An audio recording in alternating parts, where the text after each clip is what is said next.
Hello everyone, it's the storyteller here. I've prepared something slow, eerie, and sleep-friendly for you tonight. Don't forget to like and subscribe, and let me know in the comments. Are you drifting off already, or still wide awake? Vanish. I tried to be gentle. I tried to come to you slowly, revealing myself in fragments under the growing dimness of dusk. I stepped ever so carefully into the downward cast of the yellow street lamp's sepia light, sending forth first a finger, then a tentative but eager to caress hand. I moved so gently, so slowly, that I felt the cloak of darkness removed from my face, inch by inch, nose first, before there was no more hiding. I did this for you, as not to startle you. Didn't you see? I even smiled. Those sparks of kindness you all boast so easily, like the one you'd given me. And yet, you still screamed, shrieked even. A shrill shriek of survival, one of horror and fear, as if the very sight of me would be your upending. And how you ran, just took off, as if the wind came and swept you away, leaving no blame for yourself. I offered you my most sincere attempt at kindness, an approach akin to that of a person who wishes to greet a cute puppy. And how was it that you repaid me? Screaming and running away. Could you see how that would have made me angry? Do you understand why I had to do what I've done? All I'd ever wanted was to be with you, to be more like you. I just wanted to learn from you. If not for your outburst, things could have been different. I thought maybe you were different. I'd wanted you to be different. I'd hoped that you would be the one to accept me, welcome me, and show me what it was like to be like you. A glowing firefly in the night, leading me out of my solemn and lonely abyss. I thought you would be unlike the others, who'd taken one look at me and condemned me to hell with a snarl, thrusting a spear of fear between us like a barrier. Me and them, water and oil. Two things that could never mix. I'd hoped you'd be different. I hoped it with all the blood pumping in my chest. I thought you would see how much I'd longed for us to mix, and how much I dreamt of the opening of your arms, wide, like I'd watched you do to so many others around you. Even that bowling ball of a man I saw you squishing faces with, his arms barely able to stretch around his own belly to wrap around you as you rocked slowly together behind your bedroom window. It was such a wonder to me how he was not greeted as I was, what with the cruel things I'd seen him doing. I'd wondered how the fear would gleam in your eyes once you'd finally learned the truth about the man you let stay in your bed. All those dirty and lustful glances he'd given the children at the park when you were not around, telling you He had late meetings, so he could take the long way and feed his devilish desires, window shopping the younglings as they played. Yet, you did not look at him as the foul and disgusting monster he was. Instead, it was I with whom you'd shown such disgust and foulness, a violent terror shooting through those eyes at my unveiling this evening. You were certainly not how I'd hoped you would be. You were just like the others, who saw my burned and battered face, the scarred and charred mask of skin I'd been forced to present. I saw the judgment glinting between your lashes, just like the rest of them. Monster, they'd called me, without even giving me a chance, without even a hello or a flicker of pity. Even that I would have understood, maybe even welcomed. Perhaps that was what I'd been missing. A sympathizing and tender outreach. A compassionate soul there to guide me towards the light. After all, darkness was all I had ever known, all I had ever seen, save for the blinding blaze of the flames my mother tossed me into, spouting about how I'd belonged in hell for devouring my twin brother before he'd had a chance. I'd heard people say, there is darkness in all of us. Perhaps I'd consumed all of my brother's when I took his life for my own. Perhaps we would have been all right if he'd not vanished before his first breath. Though perhaps not.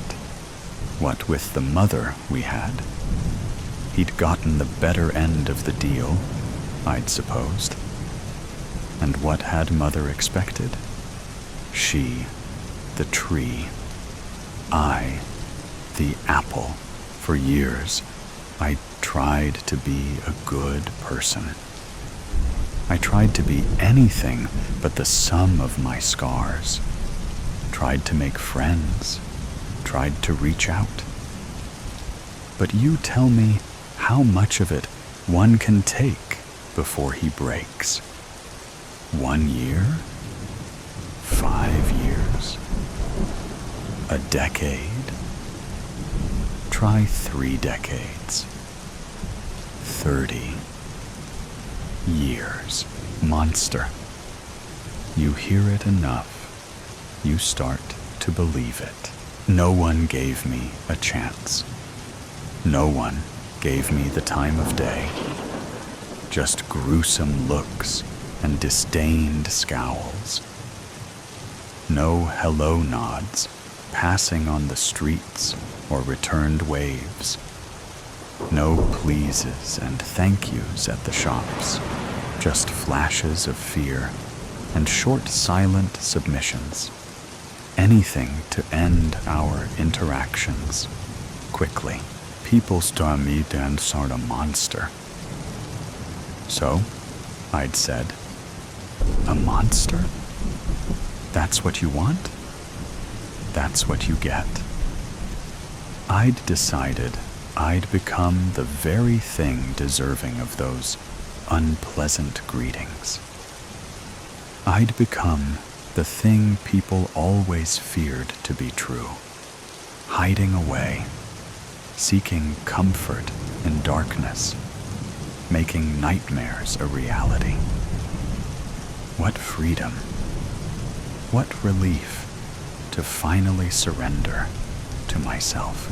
Mother would have been proud, I'd thought, though I never did lift the pillow to find out, as she wiggled and writhed beneath my arms.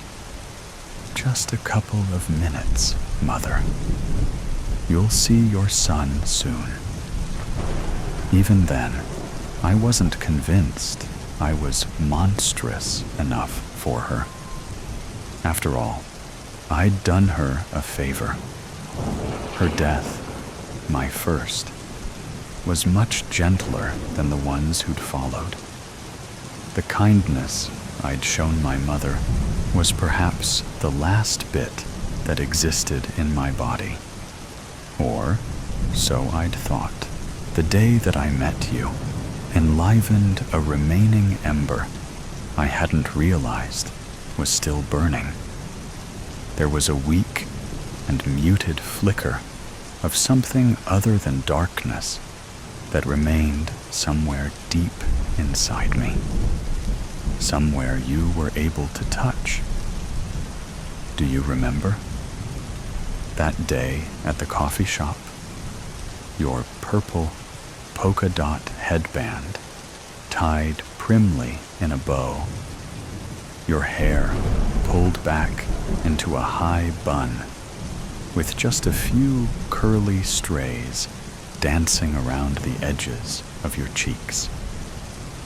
How you'd actually smiled at me before asking for my order, and then how you'd thanked me once I'd paid, wishing me a good day.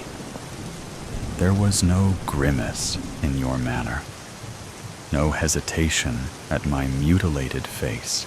You were so pretty, so kind, not like my mother, not like any of the others. How had I gone so many years without this perfect human? That is the most profound thing about darkness. Even a flash of light is enough to change the entire atmosphere. You were that light. So, there was still goodness in the world. There was still hope for me, past be damned. You showed me that, and so I'd followed you home that day, and many of the days since then. I watched you. I protected you, like the rarity that you were. I tried to preserve your kindness, study it, waiting in the shadows for our next encounter. And when I'd discovered there was already a man in your life, I'd followed him too. I had to make sure you were safe, that no one was threatening your goodness, as if your light was already spreading to me, the way fire always does. I cared for you by taking care of him. There was no room for a pedophile in your life. He was a threat to you, a rapid of white waters sure to extinguish you. I couldn't let that happen, but after he was gone, you disappeared. The next day, when I went into the coffee house, hoping to see you, expecting to see you, sparkling with relief and joy, for finally you were free. I did that. I'd envisioned it many times, me waltzing into your shop, you ready with open arms to thank me. Me, your savior. You, my savior. But you were not there. Then, or the next day, or the next. Where were you? I watched outside your house, the lights going on in the morning, then off as the evening turned to night. But you did not leave. You'd disappeared in plain sight, left me alone, locked yourself up in your house, as if freedom meant absolutely nothing to you. Had it been one more day out there waiting, I'll admit, I'm not sure I could have forgiven you for such ingratitude. So, You can imagine my delight when you stepped out for a walk this evening, the horizon still bleeding its last drops into the twilight, like a sign. You, my last dash of hope. Monster, they'd called me. They, but not you. So, why then did you scream? Why such a vile and repulsive response at the sight of me as I stepped out into the light to greet you? What had changed between our first meeting? I did not take you for flighty, and yet you'd made my breath go raspy and harsh in our chase, as if I were a wolf and you, a delectable lamb. I'd only wished to greet you, to reacquaint ourselves after our unbearable separation, to refortify the promise of our union. That was the moment I'd realized it. Those endless, suffocating seconds. You were just like the others. There was no light in you at all. You saw me as they did. Monster, imagine the anger. Imagine the betrayal. I'd only ever wanted to be with you, to be more like you. But oh, how you fooled me. You were much harder to carry to the car than I'd thought you'd be. And you certainly had a strong and fiery fight in you. I suppose that was the light I thought I'd seen. Because looking at you now as you lay on my table, there is neither life nor light behind those white, unblinking eyes. Resurgence to suggestion of domestic violence, general violence, and child abuse may cause offense. In the darkness of oblivion, now and as forever, swaths and waves of misery wash over me, disembodied, immutable and adrift. I should be at peace after all of this time on my own. But the sounds of suffering and pain continue to assault me, as they have done since I was delivered from one prison to another, tethered by the constraints of many others. Breathless, urgent cries like the bleating of sheep being slaughtered, high-pitched, keening wails like those of the wind as it peels itself apart, traversing caverns, tortured, lingering mewls like that of rolling thunder, spidering across the land as it creeps closer, wolf-like howls, ass-like brays, child-like screams, incessant, never-ending, compounding, tormented peals of agony that consume all opposing sounds, of laughter and happiness, exultation and joy, sounds more pleasing to my phantom ears that I have lost the ability to focus on as I endure relentless grief, alone in the dark forever, and I cannot take it anymore. Floating in this murky abyss, weightless, shapeless, my essence comprised of thought and thought alone, a suffocating river of suppressive shadows drags me on, carrying me through the bottomless mire like a tumbling avalanche of tar as I drop my defenses and commit to the cries of the dying, cries that break like waves crashing down on me from every direction, threatening to drag me under and smother me in swells of black bile, like the desperate wails of a girl, bawling in terror as an angered, drunken male calls her a waste,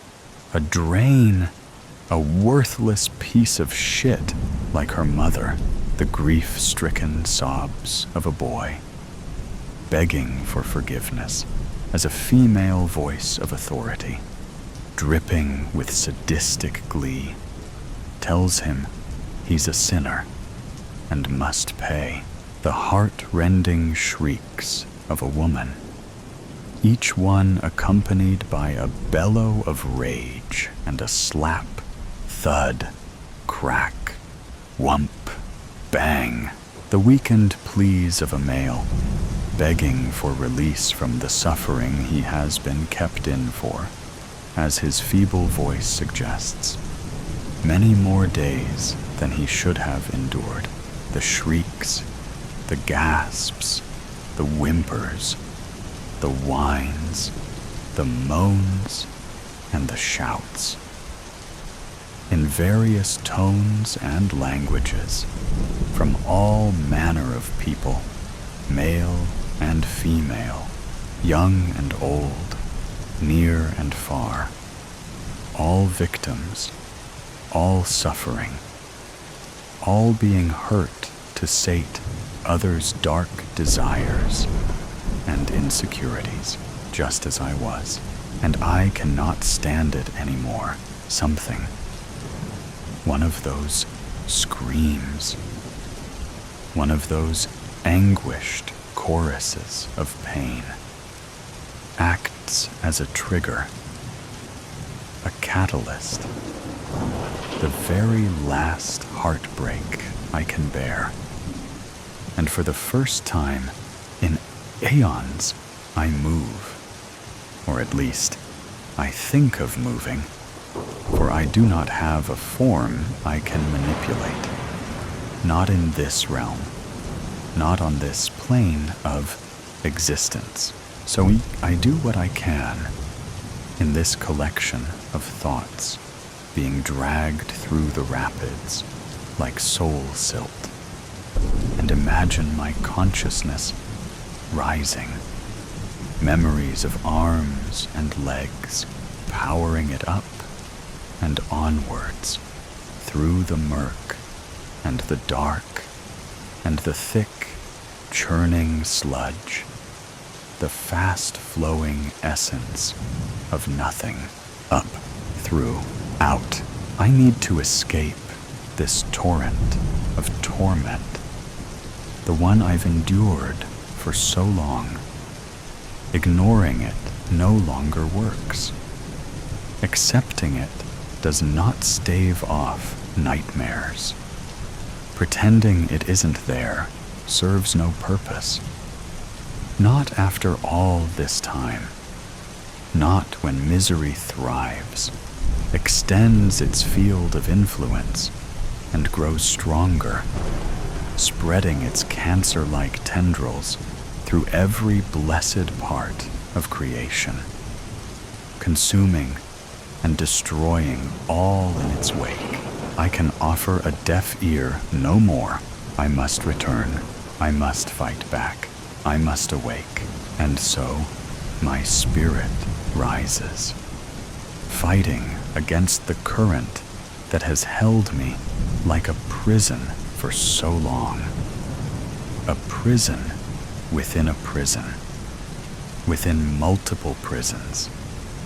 And I feel them all around me all at once, encasing me, holding me frozen in various guises. But prisons can be escaped. Cells can be made homes. Inmates can become wardens, and a world overrun by monsters needs a watchman. My thoughts of breaking free intensify. My visions of escaping this disabling psychic swamp take on more clarity. My imagination strengthens, and soon I can sense, feel, see the way out. The crusty underside to the surface of this chundering mass. My invisible arms reaching towards it. My non-existent fingers digging in, crumbling it like ash, and plunging through, slowing the flow of my conscience through raging waters of black noise. Imagined fingers, hands, and arms push through and out of the abyss, of the darkness, of the afterflow. And then, as I visualize a head and shoulders I haven't possessed in an eternity, breaking the surface, my multitude of prisons close around me, as my spirit flows into them, and I stiffen, I take shape, I assume form and size and weight, I feel and hear everything, with more urgency and emotion than before, and then, slowly, painfully, as I strain to force vision into unseeing eyes crafted by others, dozens at first, then hundreds, I start to see, for the first time in so long, and my mind is assaulted by colors and shapes and sights of things I could never imagine and cannot at once comprehend. A world far removed from the one I remember. Unrecognizable, claustrophobic, insane. But that is not the worst part of this place. These places, these alien, inexplicable environments I find myself in, having slipped free of the all-consuming death flow. No, the worst part is the closer proximity to the soul-crushing sounds that engulf me in all my myriad of forms. The sources of these sounds draw my attention away from the confusion of all else.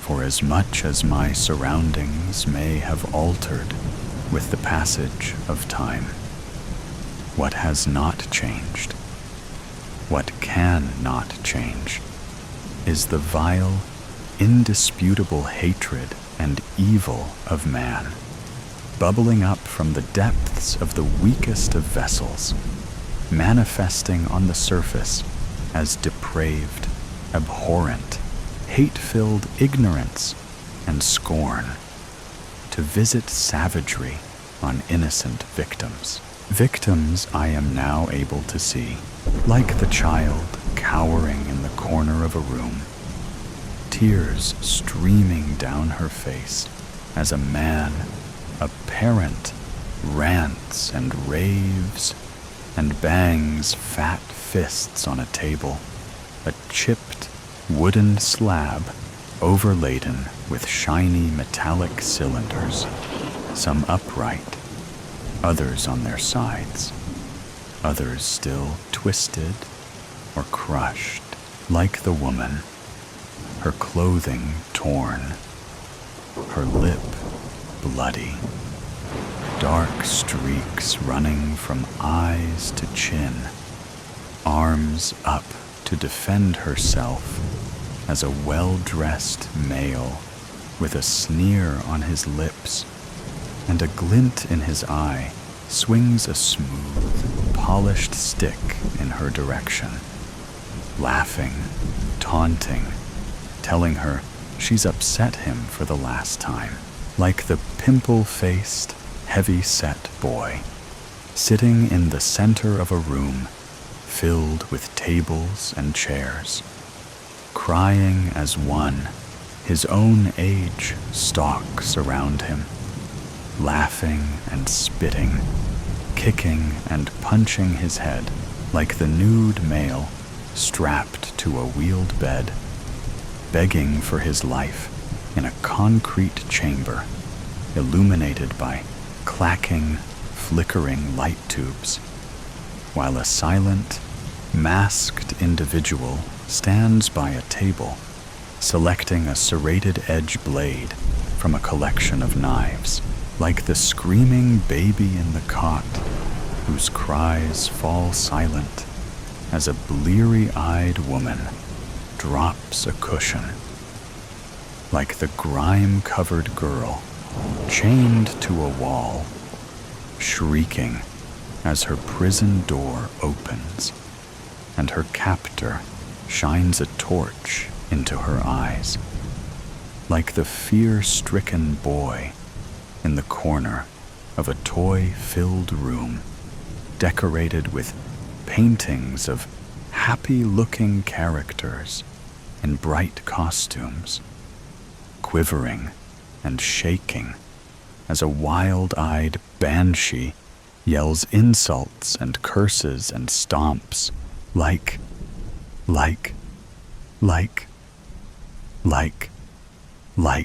fear, pain, suffering in every location where my eyes have started to see, because these are the places I've been drawn to.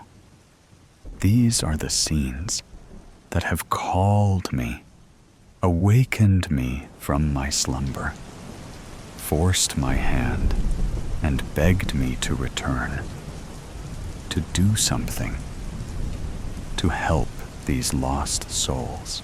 And so I have, and so I will. But to do so, I need more than vision. To do so, I must be able to move. I need arms and legs I am unfamiliar with and have never used before to function. I need to remember how my own arms and legs worked when I had them, how I bent the knees and rotated the elbows, how I clenched my hands and flexed my fingers, how I stood on 2 feet and maintained balance.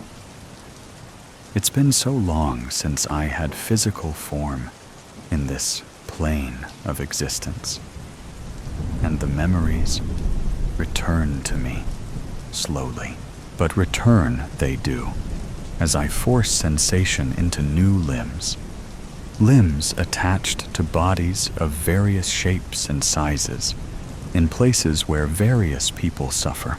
I switch my attention from place to place, letting the differing scenarios wash over me, tuning out the noise and the colors, focusing on the one thing that is constant, the relentless, insurmountable pain. And as it continues to mount, as screams and cries intensify, as people hurt and struggle before my newly unblinded eyes, I start to move, starting with fingers and toes. It is not easy. The digits offer resistance. They are stiff and cold, solid, frozen in rigor, carved or sculpted or molded. I do not know what constitutes the majority of the bodies I find myself in, but it doesn't matter. All that matters is that I take control and make them work, so I can put a stop to the depravities being inflicted by the harbingers of evil I see before me, below me, above me, around me. In every blessed place, my vision clears, cracks, screeches, creaks. Soft sounds, transformative sounds, inaudible over the desperate cries of the distressed, obvious only to my ears, which I now realize are hearing directly in each of the spaces I inhabit, and not coming at me through the inky black ether of the void. I am present now in hundreds, not dozens, of locations, and each one of them, regardless of their decor or state of repair, presents to me the sights and sounds of despair. I cannot look away. I cannot unhear. I cannot move, despite my fingers and toes now wiggling. I am secured, pinned down in a fashion I am intimately familiar with, in a position I have let myself be kept in for far too long.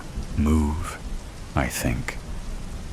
And now my arms and legs are twitching, twisting, pulling at the bonds that hold them, tearing at adhesives, loosening wires, tugging at bolts and nails, second by second, fraction by fraction, bit by bit, freeing hands and feet that have never been free before.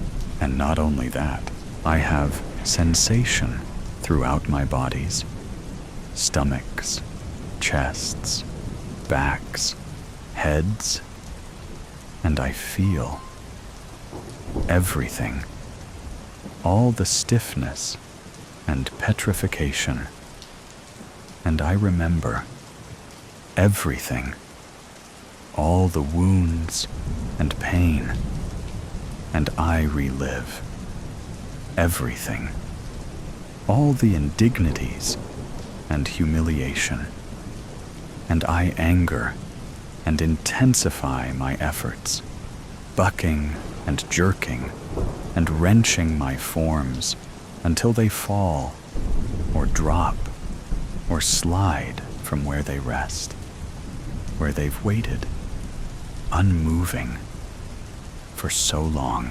No more. My feet, at least, in many locations are free, or loose enough to set free with a little more effort. Effort I exert unconsciously, driven by desire to stop the violence being perpetrated before me. As freedom finds me, I get feet of various sizes underneath me and push myself up, ignoring the differing weights of my multitude of bodies and the burdens they carry, rising up in a dirty kitchen where a small child cries as blows are delivered by a father, in a flower-filled bedchamber where a battered female endures humiliating abuse, in a concrete basement where an unspeakable monster drives a knife into the side of a naked captive, in a tiled washroom where a crying male cowers, while a woman screams and shouts and swings a hammer, in shed where a girl is dragged to the ground by a laughing male, in a chapel, in a schoolhouse, in a barn. Everywhere I awake, where there is suffering, and I advance, slowly, stiffly, on near rigid legs that fight my attempts to make them move. They do not operate like the ones I remember, nor do my arms, which is of benefit, as their rigidness makes it easier for me to wrench them away from what holds them, which I do as I stumble forward, pulling them loose, allowing the restraints to clatter, thud, clang to assorted floors, setting me free, and more than that, providing me with arms The objects I find behind me when I turn are mostly heavy, some with sharp edges, some blunt, made of metal or wood or substances with which I am not familiar. It doesn't matter. My hands have been released. My arms have been liberated. And as the screaming and crying and tearful, breathless howling rattles on, I take a moment to master control of my upper limbs, to flex them and bend them and maneuver, to lift the cargo I've unloaded into my hands. Everywhere I now exist with agency. Everywhere I now have the means by which to end hateful, needless suffering and punish the wicked with judgment and divine retribution. Weapons in hand, bodies softened, arms and legs moving freely in response to my thoughts. I focus on the evil and make myself charge forward in hundreds of places, thousands of places, rooms and chambers and enclosures in locations all over this God-forsaken world. One I thought I'd left behind forever. I charge. I run. I attack. Unnatural power from the afterflow filling my army of one, launching me into the air at the darkness, fueled monsters that visit death and destruction on their fellow man.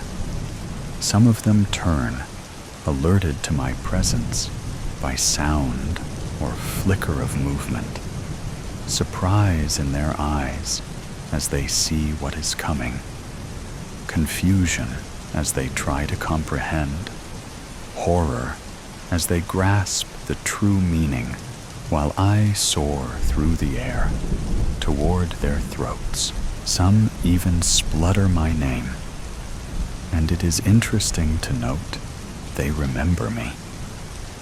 Others remain ignorant and oblivious till the end, too enthralled by their wickedness and the horrible acts they are committing to notice me jump onto their backs, clamber up to their shoulders, take position there while brandishing miniature crosses like holy swords, long forgotten power surging through them, long unused miracle filling them up. And then I put a stop to it all. The torment, the unholy, the fear, the pain and the suffering, the eternal, agonizing screams. I put an end to it all by driving my sanctified tools of cleansing into the jugulars of those committing these atrocities, and I suck out their malignant souls, imprisoning them within the symbolic means of my persecution, the recreations of the cross upon which I myself was tortured, the prison on which I suffered and died. Now my means to grant mercy to the masses and punish the evil that has consumed the world. And as my army of effigies, the countless numbers of cells that house my splintered soul, fall from backs and shoulders, as monsters expire while I drop to a multitude of floors, their contaminated, pain-inflicting bodies drained of evil.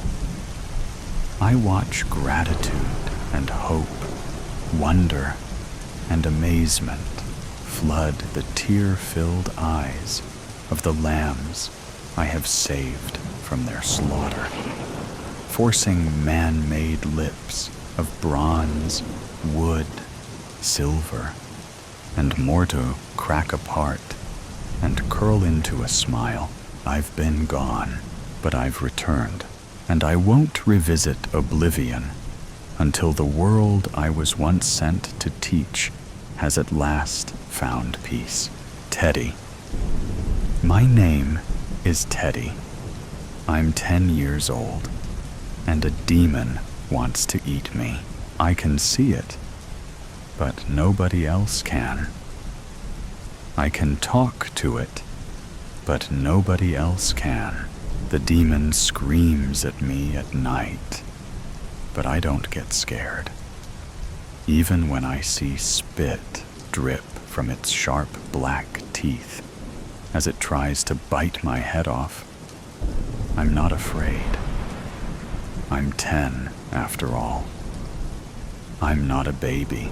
I can't tell my mom or dad about the demon, and they wouldn't believe me anyway. There are rules that you have to obey when a demon owns your soul. And one is that mom and dad can't ever know. Nobody can help me, it says.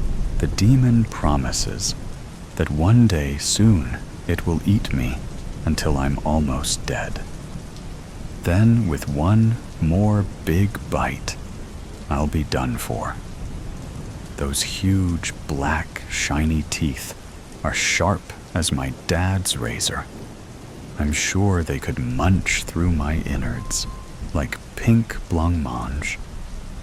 We have that at school for dessert sometimes, but I don't like it anymore. The demon knows I cannot be his blancmange until I am 13. I don't know why 13. The rules are the demon's, and not mine. It knows I know about the 13 rule. I'm safe. I'm only 10. Ha! Hello. I'm Teddy, and I'm 11. A demon is dying to kill me by gobbling me up.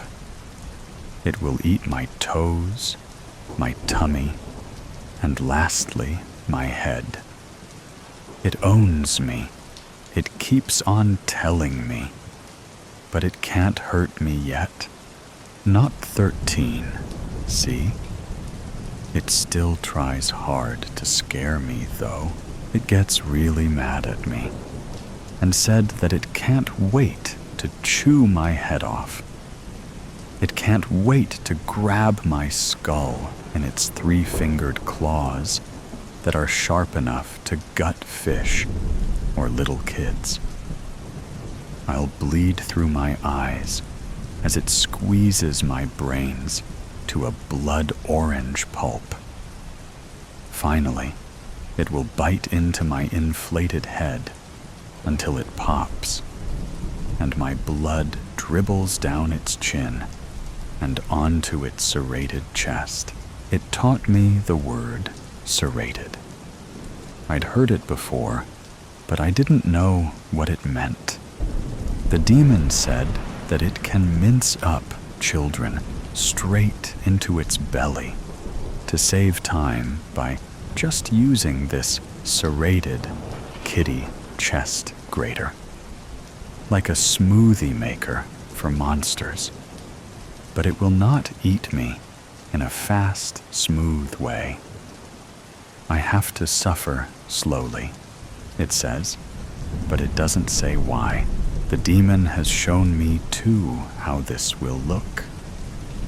It's brought a lot of broken 13-year-old girls and boys to my bedroom at night.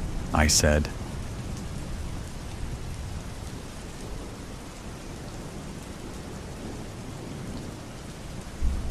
as I saw innards come out through their bellies like red wet sausages and get swallowed down the demon's gullet. It also taught me gullet. I like that word, but I don't really like seeing the broken kid's eyes after I go to sleep. Hey there, I'm Ted. I've just turned 12. Mom says I'm almost a young man now. A lot can happen in a year. I've grown up a lot. My demon is still coming to me every single damn night. It warns me. It promises me that the agony it will inflict on me will have me begging it for death. I will know a unique suffering before it finishes me off. These aren't my words, BTW. These are demon words. It talks very passionately about me most of the time. The demon talks in lengthy detail about my death, how it will flay me, or maybe strangle me almost to death. But release me, then strangle some more, then go round again, again, and again.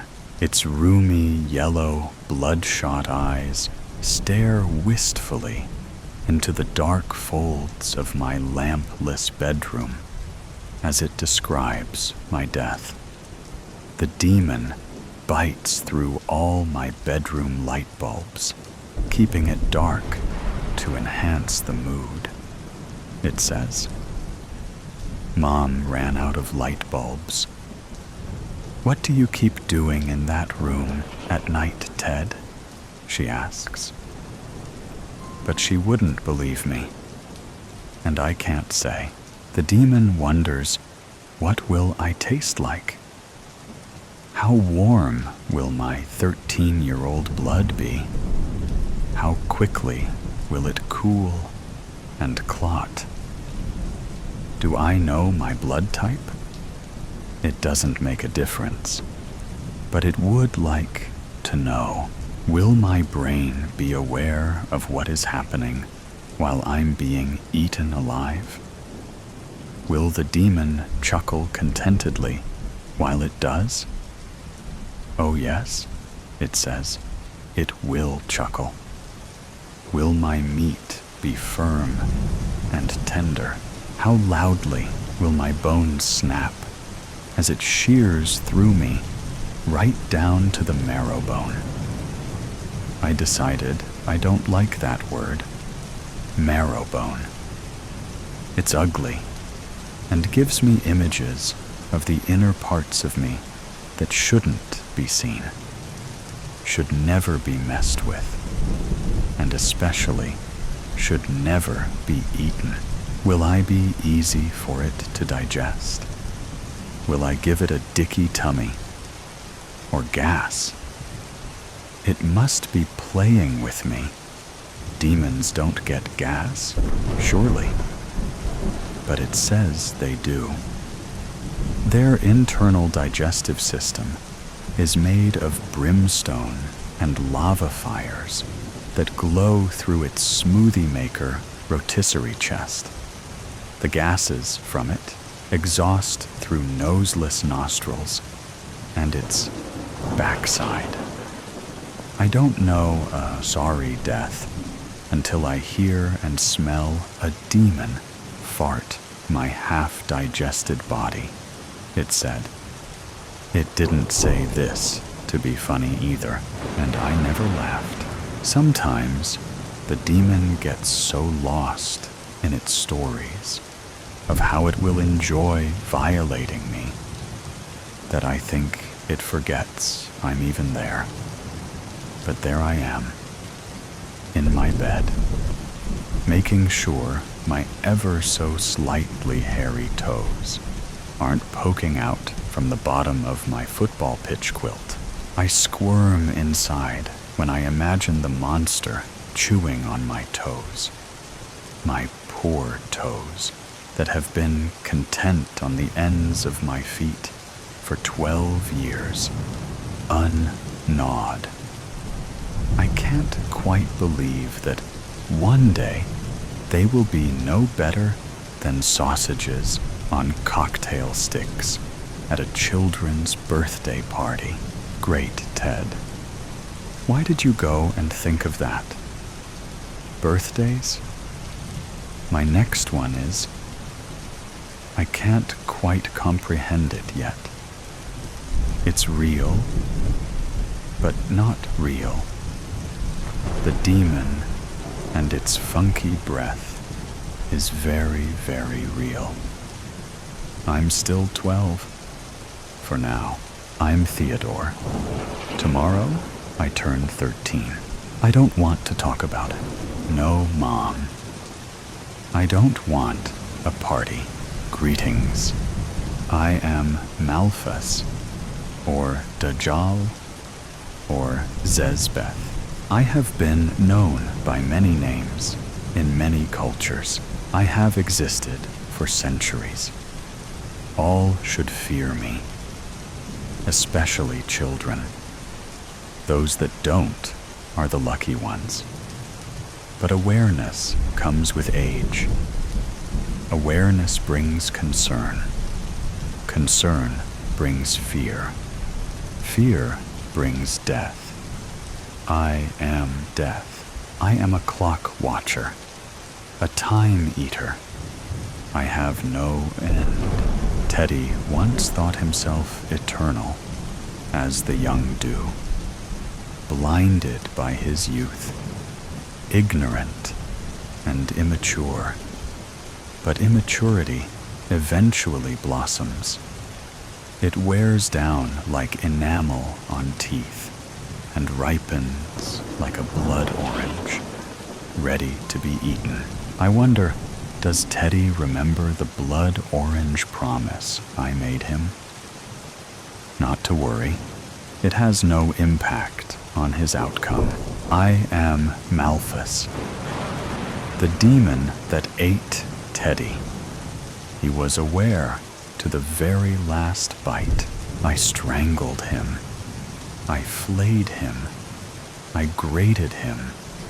He begged. He suffered. He cried. I chuckled. His bones snapped loudly. His head popped messily. His marrow bone was stringy. His blood curdled. His toes were hairy. He gave me wind. My stomach feels troubled. He was too gristly, and I am still picking bits of him from between my teeth. I am the monster that finally ate Teddy, and he tasted average. They really are past their best at 13, almost angels. I dare you. Meryl couldn't resist a dare. She never could. She opened the car door and ran out into the cemetery. It was a night in a million. Not fog, but low clouds hovered around the gravestones. So satisfyingly spooky. There were no stars, but the overcast sky above was bright with moonlight. Meryl could see her way just fine, and hid behind a tall stone that read, Margaret Lesko, 1840 to 1913.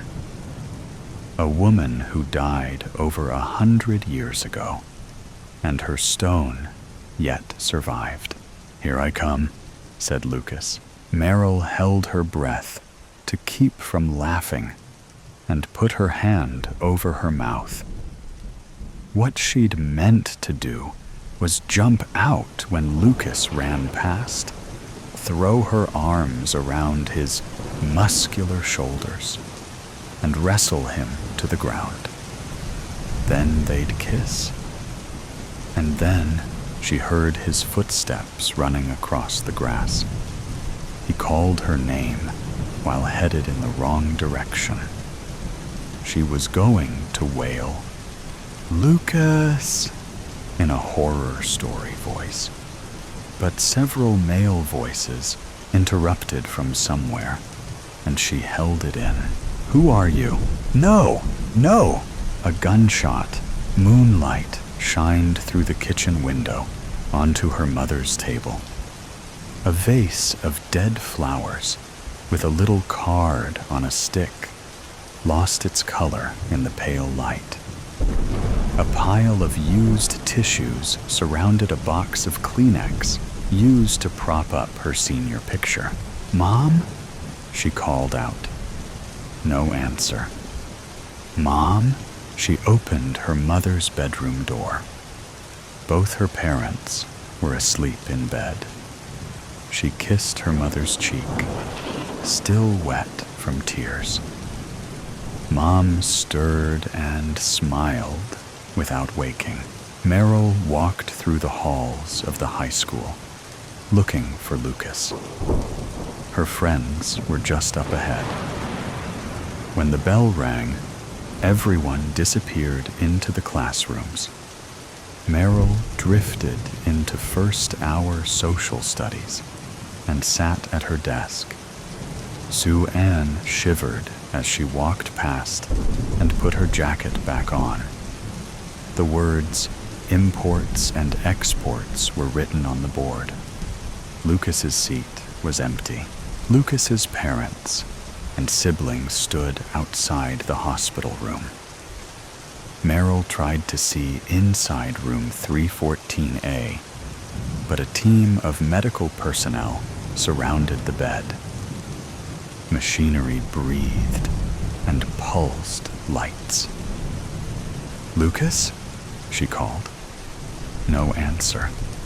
She could have gone inside, but she didn't want to interrupt the doctors. "I love you, Lucas," she whispered. Autumn, and the trees had turned. A mildly wild wind rustled through the colorful leaves, backdropped by a steel gray sky. Meryl strolled through Charlton Park, kicking the leaves on the ground.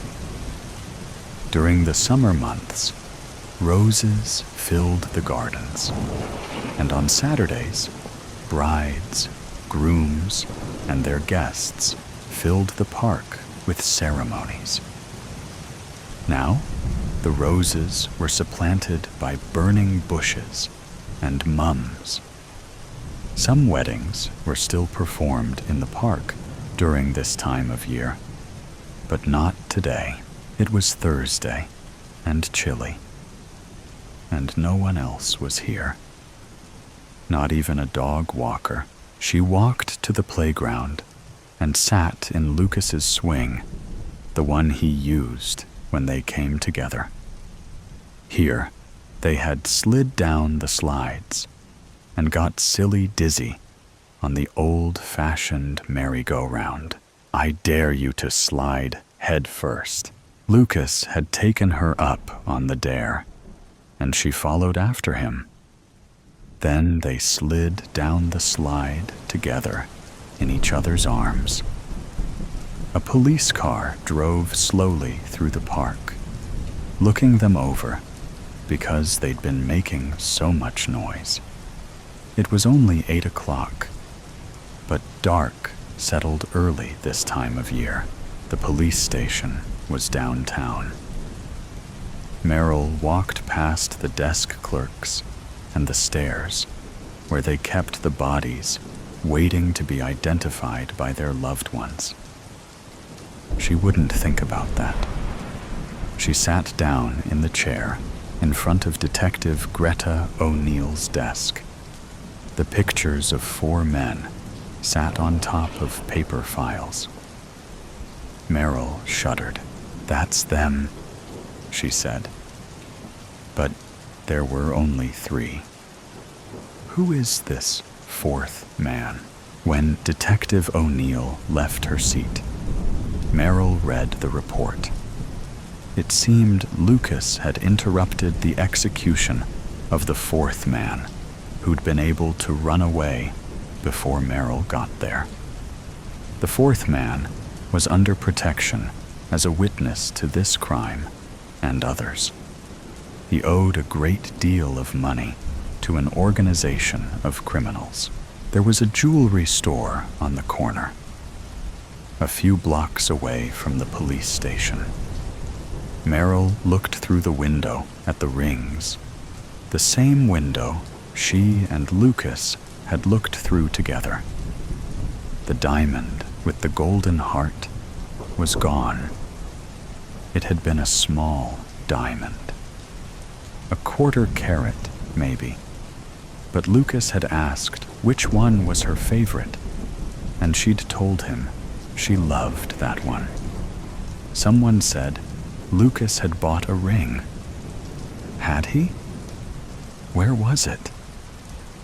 She looked at her hand, surprised to see it on her finger. She didn't remember Lucas giving it to her. It belongs to her. She should have it. Who said that? Lucas's mother? Meryl always had the feeling Mrs. Kessler didn't like her. Lucas would have wanted her to have it.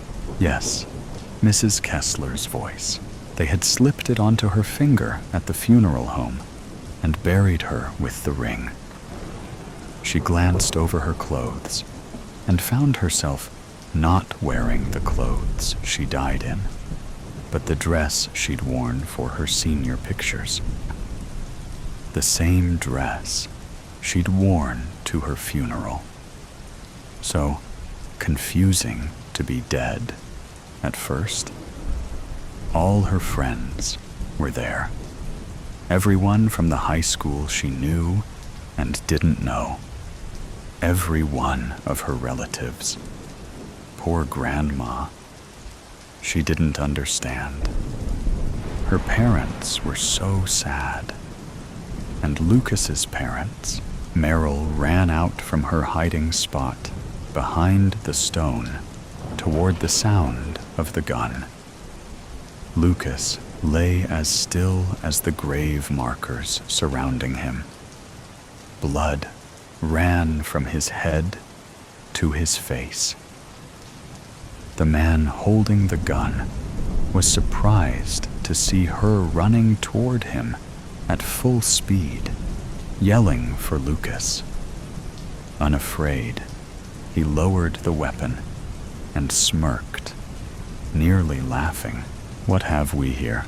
He hadn't expected her to jump at him the way she did, and it knocked him to the ground. As he fell, she wrested the gun from his hand and shot. After that, one of the other two men put their hands around her neck and choked her life away. As she faded, she saw a bright light open wide above her head, and the gunman rushed toward it. Before he got there, a shadow whisked him away. The light waited for her, but Meryl stayed behind with Lucas. The red and blue lights came too late for her, but not for him. She rode to the hospital in the ambulance. Meryl sat on Lucas's hospital bed with her arms around him. His mother sat in the chair closest to the bed. His father sat beside her, and his two younger brothers sat in the room's wide window seat. No one spoke as the machines whistled and pumped. There's little to no activity in the brain. He may never come out of the coma. He will never breathe on his own. Spend as much time as you like with him. You tell us when. Lucas opened his eyes and smiled when he saw Meryl. The machines set off alarms. A doctor came in and checked Lucas's vitals, then shook his head at the family. He disconnected all the machines and left the room so Lucas's family could say goodbye. Meryl cried, while his family suffered through the realization that all hope was lost. His mother was the last to leave the room. The worst was watching Lucas work out that he was dead. "I'm here," she whispered. A bright light opened wide above them, as they held each other. "Shall we go?" Lucas asked of the light. "Do you think they'll let us stay together?" They kissed and decided to stay a little longer. "We can always come back to the hospital and jump up into someone else's light," they reasoned. We shall see. After Lucas's funeral, he wore a suit instead of a hospital gown. They found they could revisit any place they'd already been, including the movie theater. Every night, they kissed their mothers on their cheeks as they slept. It was years later, in October, on the road beside the cemetery, long past dark. A pair of headlights came into view and headed their way. "I'm going to scream this time," said Meryl. "I dare you." "I will." When the car was close enough, Meryl and Lucas stepped in front of it. Meryl screamed. Tires squealed and screeched, and gravel flew as the car came near to losing control and then stopped. "Did you see that?" the driver screamed. "I saw it," the passenger screamed back. The ghosts of those murdered teenagers that haunt this road every year. I think I even got it on video. If you're all right, then let's go. There's no signal out here, and I can't wait to post this over my dead body. I sit in the corner of the embalming room, watching as the mustached man drains the blood from my corpse. The corpse lies on a metal table, covered in a white tarp, and there is a faint choker of purple bruising and checkered abrasions around my neck.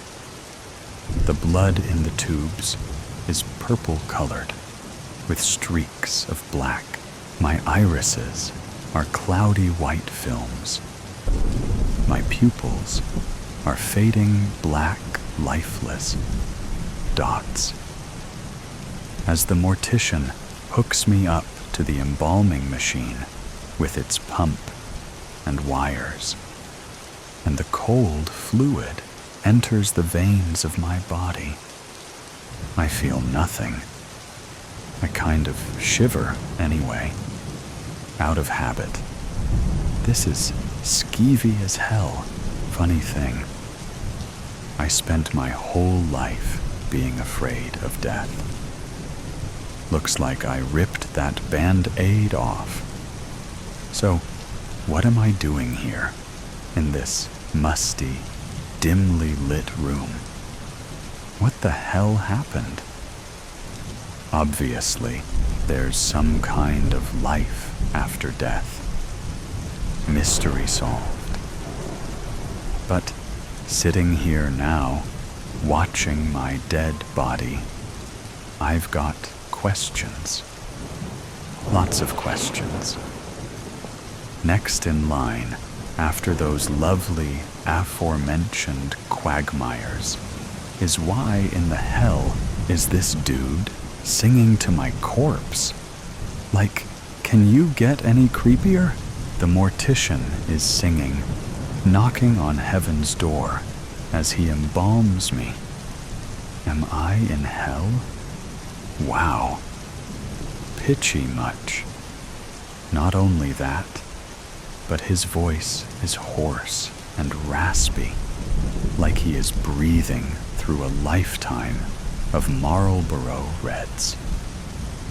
I can actually see the emphysema in his lungs, seeing disease. I guess that's one of those lovely abilities one acquires after traveling through the valley of the shadow, and that's me, Amelia. And this is what my life has amounted to. A pale, bloated slab of festering lunch meat. Pathetic. I'm vaguely angry. I don't feel outraged and cheated or anything like that. Not looking to get back into that saggy meat sack. I'm ready to move on. It's more of a boiling bloodlust, an impulse to do harm, to set things right. Unfinished business. I want restitution. But for what? And against whom? There's no way I took the coward's way out. So how did I die?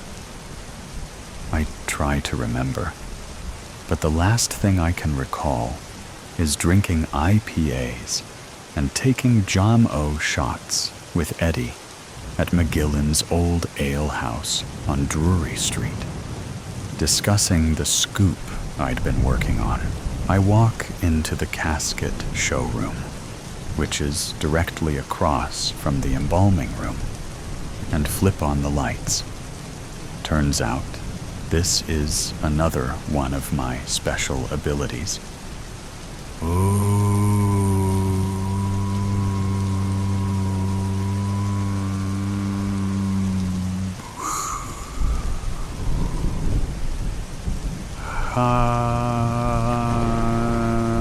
The room has a gaudy chandelier, various shades of white on the walls, and trim, and cheap green inch-thin carpeting. By the wall is a dingy, moth-eaten couch and stacked plastic chairs. Things are set up for the wake that evening. There are several stands full of freshly delivered flowers, with notes attached, giving their condolences. A poster board with flattering photographs, many of which feature me and my sister, Sarah. A table with a guest book, and some assorted personal items. A dictaphone, a few articles I had framed, showcasing my work. A trophy from high school. Blah, blah, blah, blah, blah. I imagine the setting of my death, which I'm guessing was pegged as a suicide by the total lack of mention in the obituary or anywhere else. An inky black shadow appears in front of me, which I somehow recognize as a portal.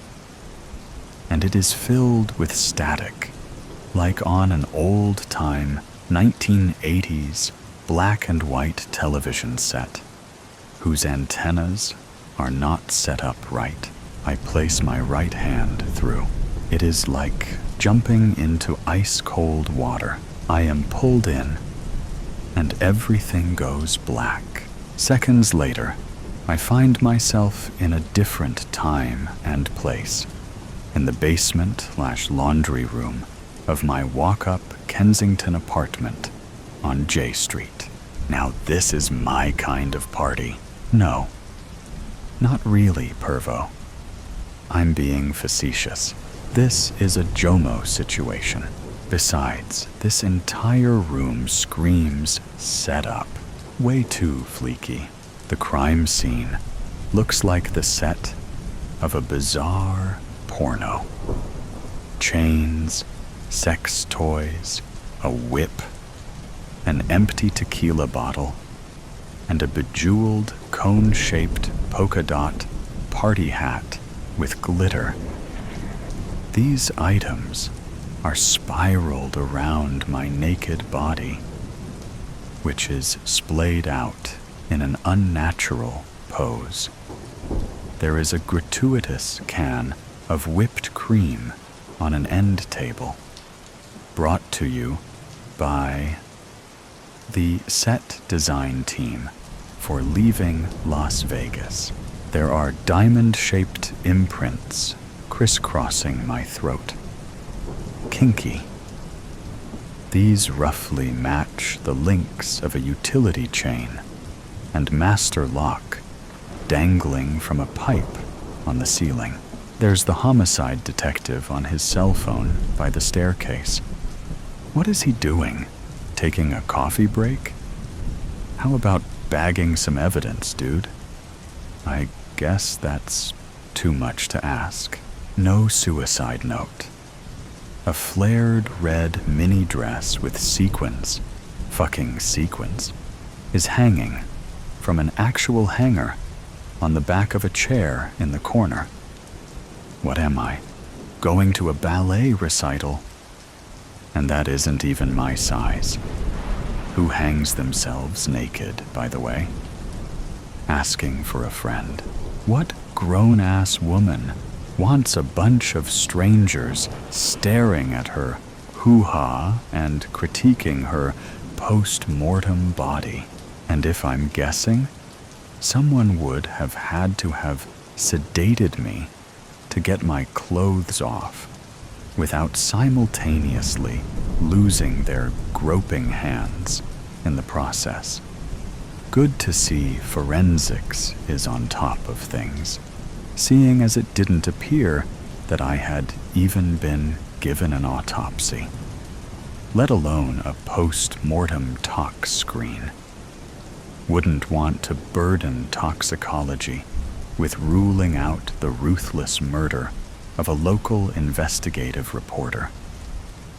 Jesus. And here we have Exhibit A through Exhibit motherfucking Z. Forensics hasn't bothered taking any DNA off of my fingers, which are lacerated near the fingernails and probably have some kind of identifying biological evidence. But why bother with that? Taxpayer dollars and all. I certainly wasn't grasping at the chain if I did this to myself. So, query me this. Why do I have lacerations and biological matter under my fingernails? Because I was having such a good time before accidentally shuffling off the mortal coil. These brown brick buildings are so old, the entire basement is probably an asbestos dead zone I wouldn't be caught dead in. Ha! Guess I fucked that one up. I walk to the corner of the room, where I can feel an inky black void of icy cold drawing me in. Another portal begins to shake into existence, static and all. Seconds later, I am back in McGillen's old ale house on Drury Street. The place is filled with Phillies fans, dressed in jerseys and sports tees and sweatpants, swilling beer from octagonal plastic mugs, and playing beer pong in the corner by the dartboard. The place smells like a fraternity basement. It's Getting Hot in Hera by Nelly is blaring a bit too loudly as most of the bargoers have their eyes fastened to the flat screens. Sitting at a table under the neon lighting near the bar is Alex. He's a friend, and he works for Congressman David Lebovitz.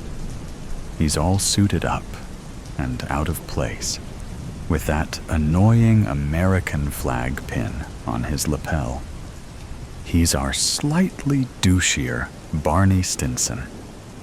I'd say we love him for it, but he's suspect numero uno at the moment. Julia Denham is sitting across from him, a chirpy Asian woman who is a PR agent for various politicos around town. She is one of those annoying people who tries valiantly to tell everyone what they want to hear and gives the most annoying try-hard vibes you've ever experienced. I overhear the two of them discussing Alex's promotion to campaign manager. Interesting. He seems a bit young for that position.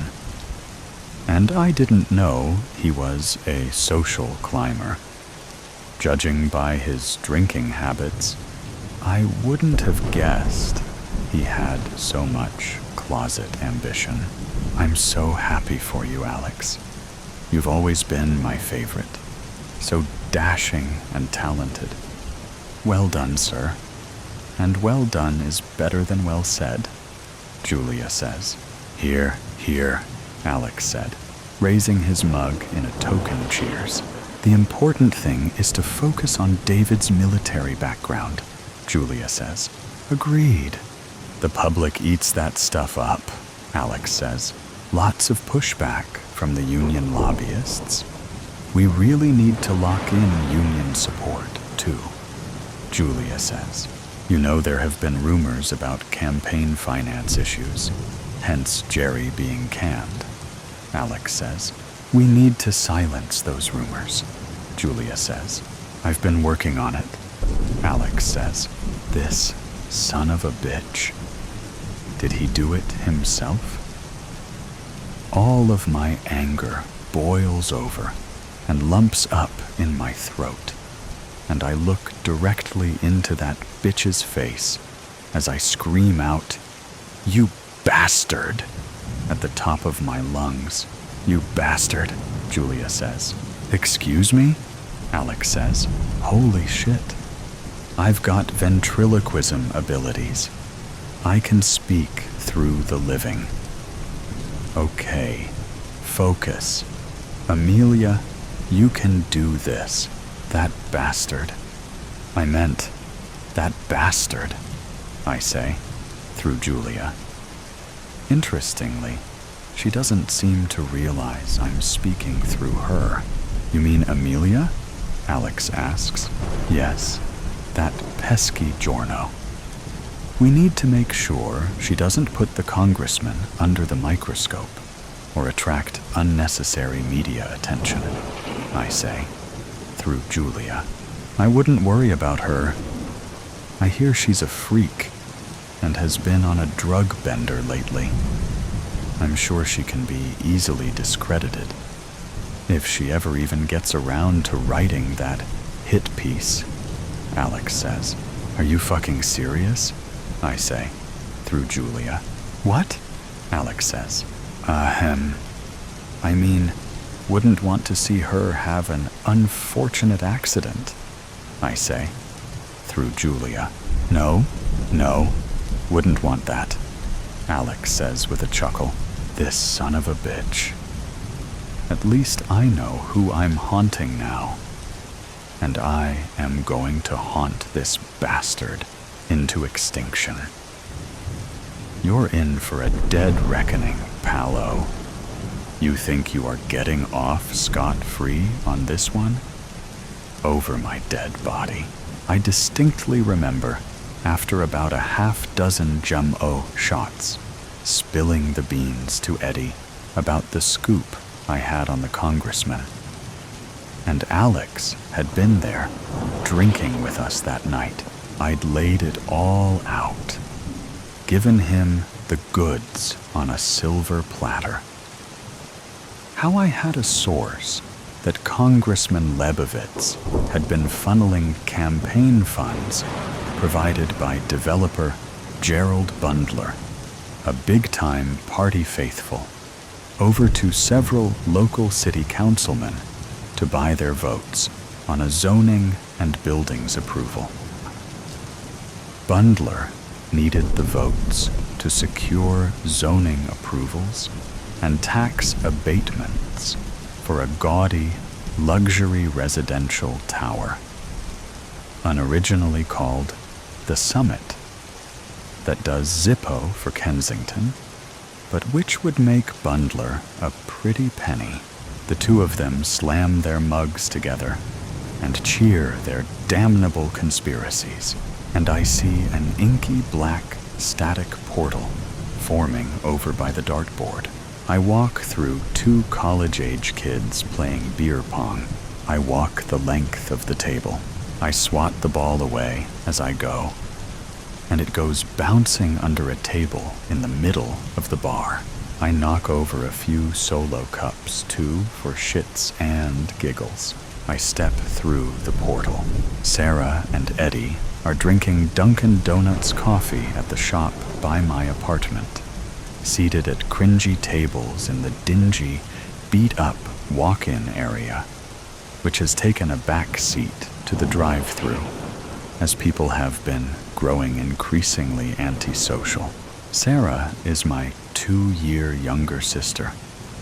And Eddie, well, you know Eddie, my fellow reporter, best friend. And if I'd lived long enough, there was some underlying chemistry that had us set on a course to eventually fuck. But I guess it is up to Sarah to light that torch if she ever has the inclination. My dance card is a bit full now. What with solving my own murder, time and space portals, learning new supernatural abilities, and figuring out how to pass on to the great beyond. And I'm presently sequestered in a different realm where I can't actually directly interact with the living. So that ship has sailed. She was happy, Sarah. Really happy. Eddie says, in my mental monologue, I think, really wanted to jump her bones. But that's the thing. I have a dirty mind. See her taking her life? Sarah interrupts. Yeah. No. I am not buying it. But I can't help feeling guilty. Maybe there was something I missed. Maybe she was in some kind of trouble, and I didn't see the signs, Eddie says. Maybe if I had just sacked up and made a move that night, she never would have been home alone to be drugged and framed for suicide. I'm sorry. I'll stop. My sister was stubborn to a fault. If she was going to fall on her sword, which she never would have done, you can be damned sure she'd take someone down with her. Someone evil. Someone who deserved it. She never wasted a chance to make a statement, Sarah says. Damn right, sissy. Do you know anyone who would want to do her harm? I say, through Sarah. I can't think of anyone, Eddie says. Was there like a story she was working on? Anyone that might have had cause to shut her up? I ask, through Sarah. Well, Congressman Lebovitz. She was doing a hit piece, Eddie says. And anyone know about the piece who might have, maybe, wanted to stop it? I ask, through Sarah. Only Alex, Eddie says, continuing. Holy shit. Alex was there that night, and he just got promoted to campaign manager. Ah, Eddie, you aren't just a pretty face. Good boy. Now off to make a statement. I arrive in hell. And by that, I mean the Kensington neighborhood of North Philly, above Fishtown. They call it the Badlands. Upstanding citizens are locked indoors, afraid to come outside into the drugs and crime that are ubiquitous. It stands to reason why some developer wants to plow all this away and implant a bunch of yuppies to gentrify the area. But it doesn't mean it's any substitute for cleaning up this mess. Move it out of here, it just ends up someplace else. Philly dope is a thing. $5 a bag. And the stuff is vicious. It is cut with damnation and ill intent. And that is part of the marketing. No joke. There is an open-air drug market on Kensington Avenue that rivals the Roman Forum in terms of sheer brutality. Unsanitary conditions, market domination, carnage, and bloodshed. It bears all the hallmarks of utopia, largest open-air selling market on the East Coast. By a long shot, you can straight up buy fentanyl. Over 200 deaths per year. The place should be swarming with spooks, but I'm the only one that I see. Against a landscape of row houses, abandoned factories, and vacant lots, only Camden more closely resembles Afghanistan. Across the street, there's a Chinese takeout with stock green signage, a nickel laundry that is shuttered, a check cashing joint with padlocked roll-up security doors already down at noon, and an Irish pub called Flanagan's, where people are openly selling drugs outside without even swiveling their heads to look for cops. As Alex walks below the Kensington Avenue underpass on his way to a union rally, he passes by a mattress lying on the lawn of an empty lot by the sidewalk, near a bent-over red fire hydrant. He keeps his head down and walks quickly. I inhabit a bum and say, "Got any change, murderer?" Alex flinches, but doesn't break stride. As he keeps walking, I inhabit a homeless woman who is high as hell and collecting used needles to turn into prevention point for clean needles that can be sold for money. Her name is Renee. "You gonna clean up the neighborhood, Alex?" I say. Through her, he turns his head and says, "You know me. I know what you did," I say. Through her, "Jesus Christ," he says, and keeps walking. Eddie is at the rally at the Union Hall in Fishtown. Alex is standing by the congressman. Renee is in the audience. As the congressman gets on stage, Eddie confronts Alex about my death. My powers have increased, and I now possess Renee. As I approach the front of the auditorium in Renee's skin, I take the package of fentanyl out of my pocket. Eddie's face is red. Sweet boy. He has some sweat on his forehead. He is really putting Alex through his paces, laying out the evidence, providing information from the autopsy report, pointing out motive and opportunity. I taught him well. Pains me to think I won't be seeing much of him after this.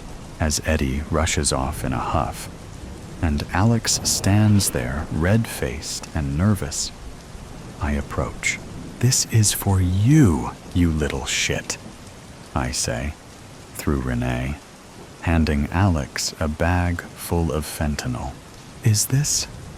Alex says, "Yeah, you little pussy. If you want to take the easy way out. Detectives know what you did. Few of us pushers saw you that night, and they are coming for you," I say, through Renee. Alex looks around the room, grabs the fentanyl, and rushes out without waiting for the congressman. Alex is in his penthouse apartment, the Sterling Apartments in Center City. He sits on his microfiber couch, listless, afraid.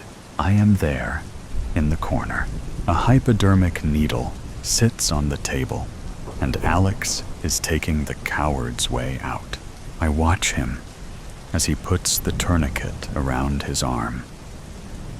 I watch the blood pool in the fluid, as he injects the chemicals into the blood.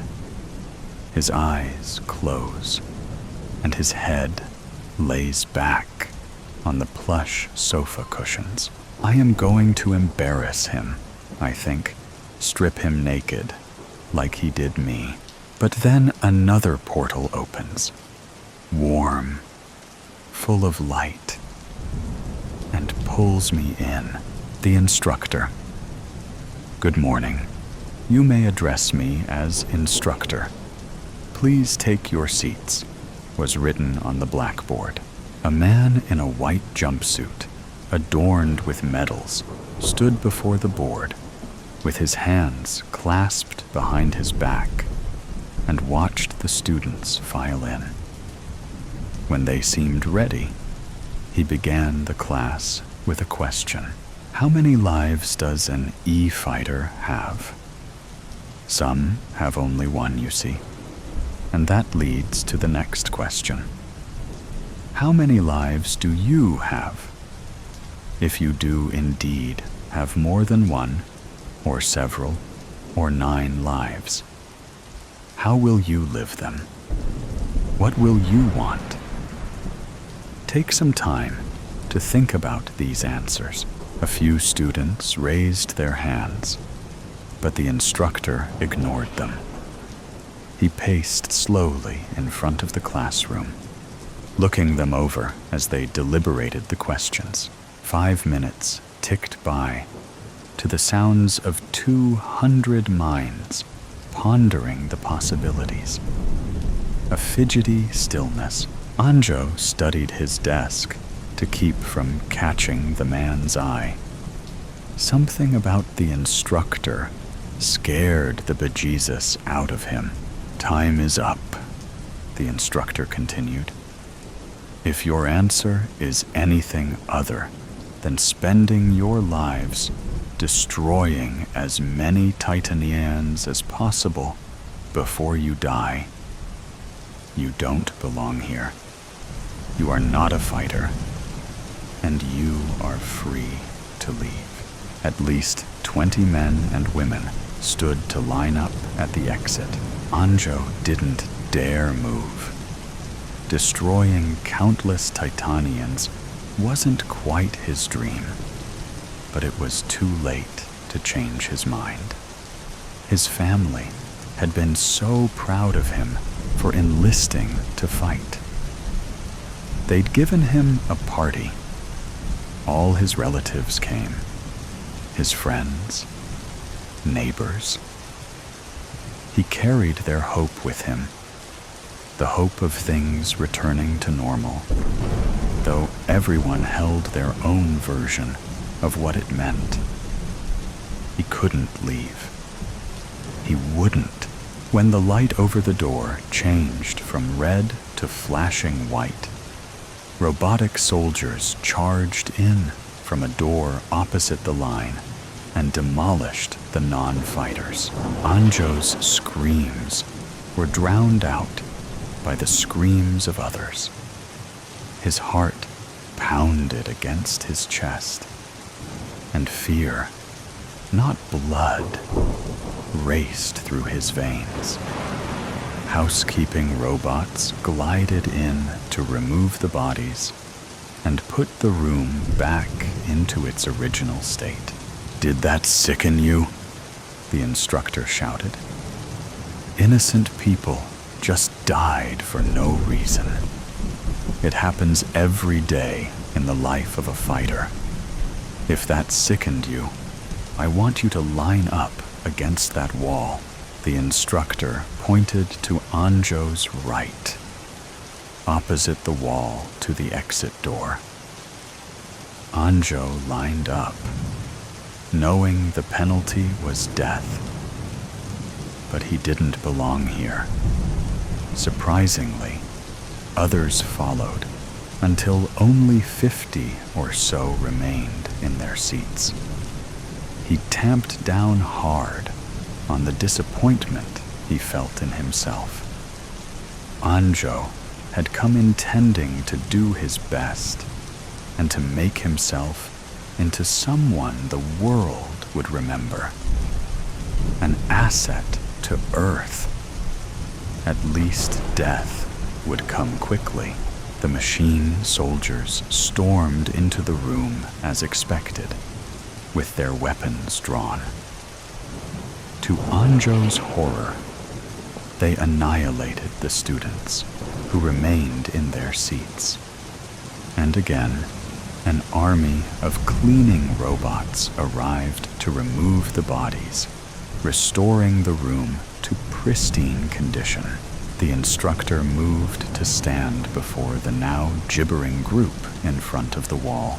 Congratulations. You have made it through the first round. Rejoice, for you have earned the right to relax and enjoy the rest of the day. Training begins tomorrow. Anjo met Becca, standing in line at the cafeteria at dinner time. Short, dark hair, and only tall enough to reach his shoulder. He noticed her DT t-shirt. "Are you a Tiger fan?" he asked.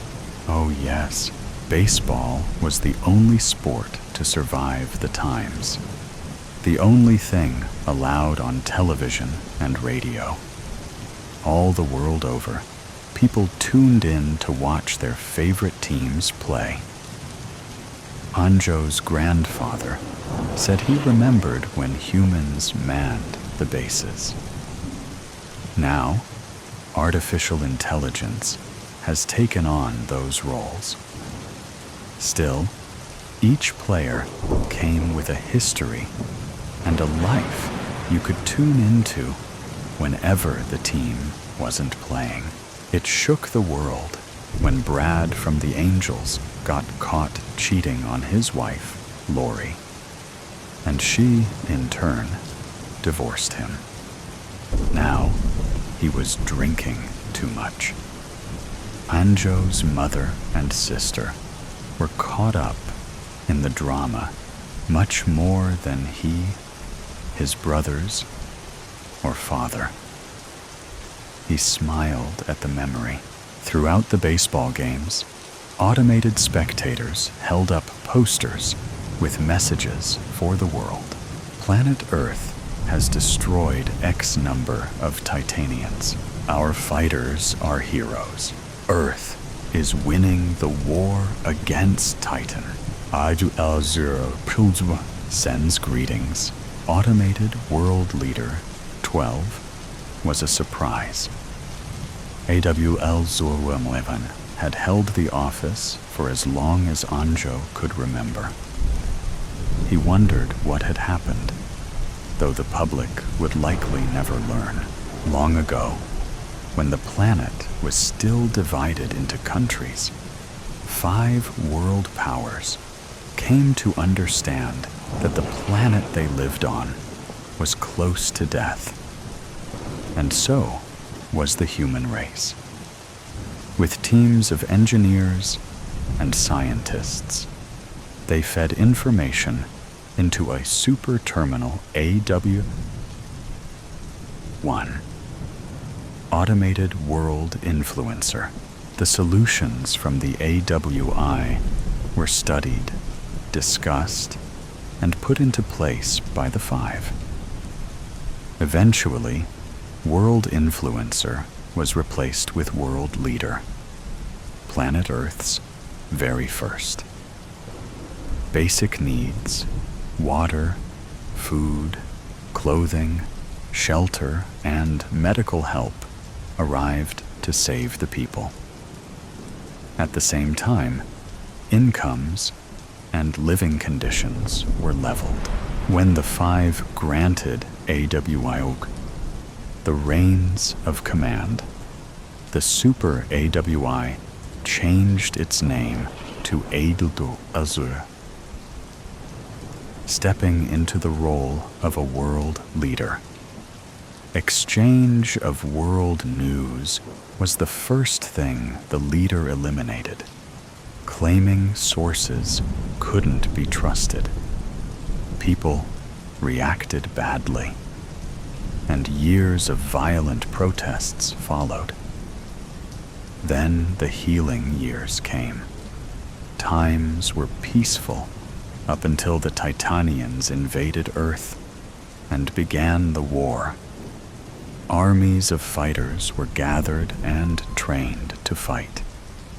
E-fighters. Earth fighters. The war brought the world together as one.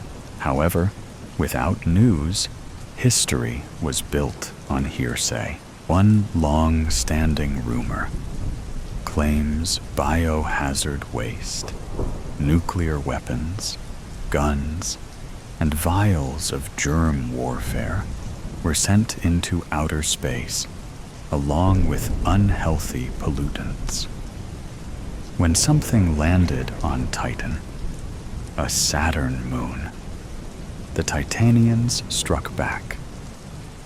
Another version claims the Titanians struck for no reason other than to destroy and conquer. By becoming a fighter, Anjo hoped to discover the truth and gain some understanding. But the class had rattled him to the core. Ideas surfaced that he didn't want to think about. Anjo and Becca took seats together at a common table. Others from their class joined them. Introductions were made as each new person sat. "Does anyone still have their taste buds?" asked a student introduced as Max. No one could taste, and everyone commiserated with each other as they picked at their food. Group spirit. The conversation turned to baseball, as conversations mostly always did. It's what people had in common all over the world, thought Anju. Then there came a lull. That happened too. Anjo smiled at Becca, looking for the courage to bring up a question. 15 seconds went by. Then, "What did you think about the orientation?" Max asked. "I think something's off about the instructor." "I agree," Anjo said at once. That was his thought, his question. He didn't ask it fast enough. Heads nodded all around the table. Camaraderie. "Should we tell someone? Who can we trust?" asked Becca. No one spoke the answer, but they all knew. They couldn't trust anyone. Did anyone notice the poster at the Astros game that said AWL012 sends his greetings? Only half had noticed. I wonder what happened. "I heard something just before I came here," said Padina, a young woman in the seat next to Max. She lowered her voice to a whisper. "I heard the Titanians have already taken over Earth. They've captured and destroyed AWL011, and AWL012 is their creation." The conversation died as ideas and theories birthed and bred. "We'll keep our eyes and ears open," whispered Max. "And let's keep our mouths shut for now. We'll talk here again tomorrow." Does everyone agree? Everyone did. They placed their hands atop each other's and swore a pact. There were 12 in their pact. The instructor smiled as he watched them from a screen in his office. The next morning, Anjo put on the gray jumpsuit delivered to his sleep station during the night, along with his schedule. He was assigned to GRP 23. After breakfast, he was to report to Training Room C1. Becca was in Anjo's group. So was Max. In fact, all 12 in the pact were assigned to GRP 23. "Someone's been watching us," Max said. "Something's off. Keep on your toes.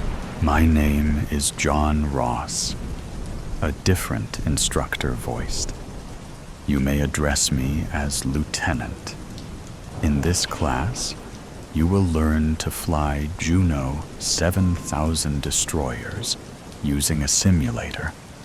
By the end of 6 months, I expect perfection, or you'll find yourself cleaning latrines for the duration of your stay. Partner up."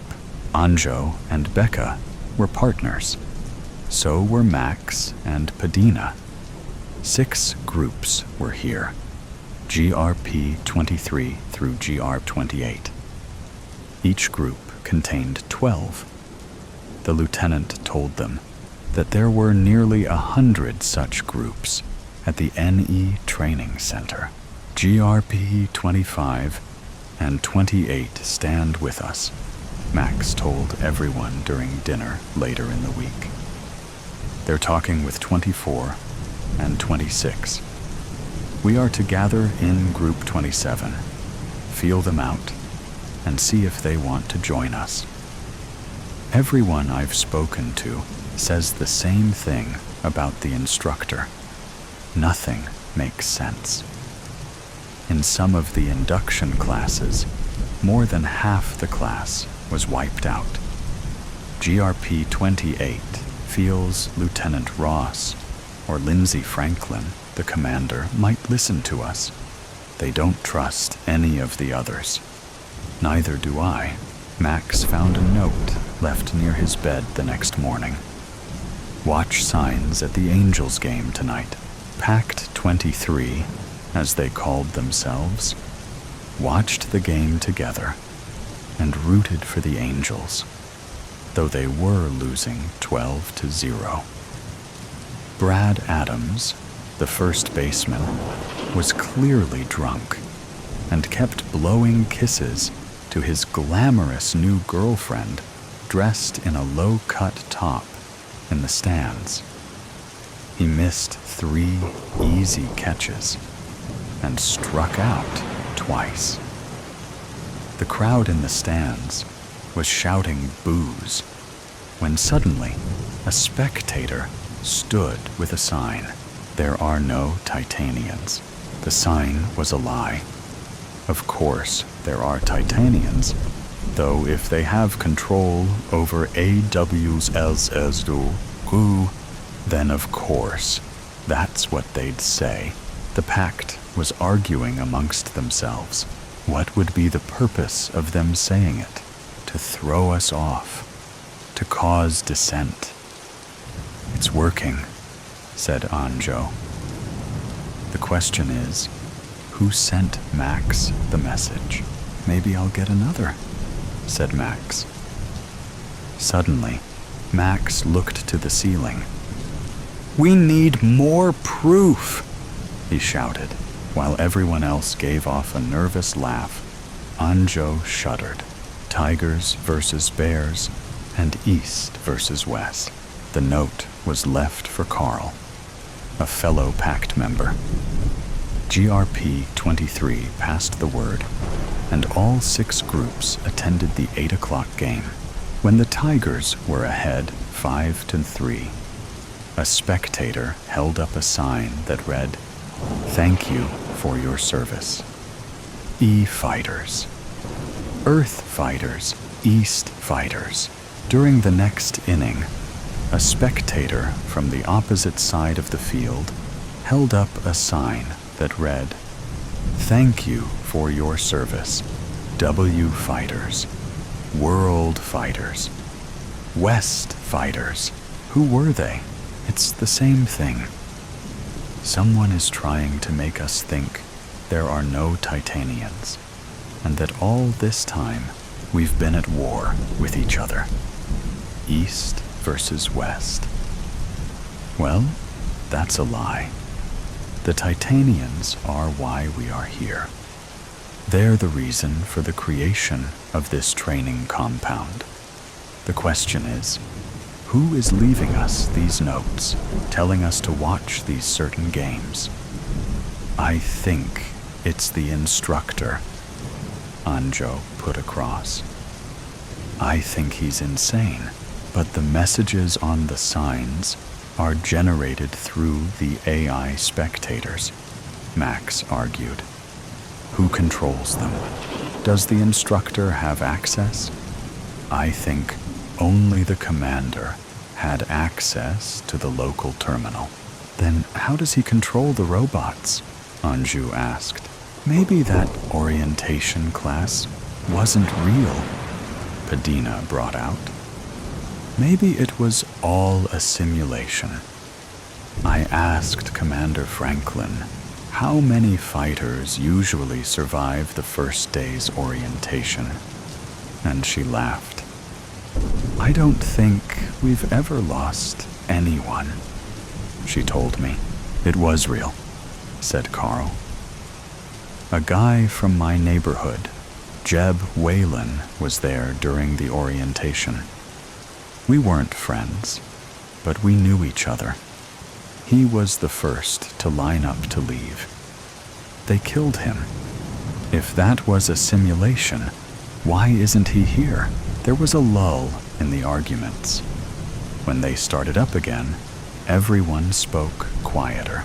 We don't know why AWS was replaced by AWS. That's when all the trouble started, Becca reminded everyone. And don't forget the rumor that the Titanians have already taken over. If they want us to believe they don't exist, then what? What will they do with us? What do they want? It's frightening in that it would be up to us to take the world back, said Padina. Can we do that? Who has access to the armory? We would need weapons, Max said. We don't know who has access to what, said Anjo. All we have are questions and rumors. We don't have enough information to act on anything. They were fighting amongst themselves again. People believed what they wanted. There were enough possibilities to create a myriad of scenarios encompassing both truths and lies. The easiest thing to accept was they were training to fight the Titanians. That's what Anjo chose, and he stuck to it regardless of what proof the others presented to him. He shouldn't have ever come here. He was having grave doubts about his abilities. While he knew he could kill Titanians, he closed his mind against the other possibilities.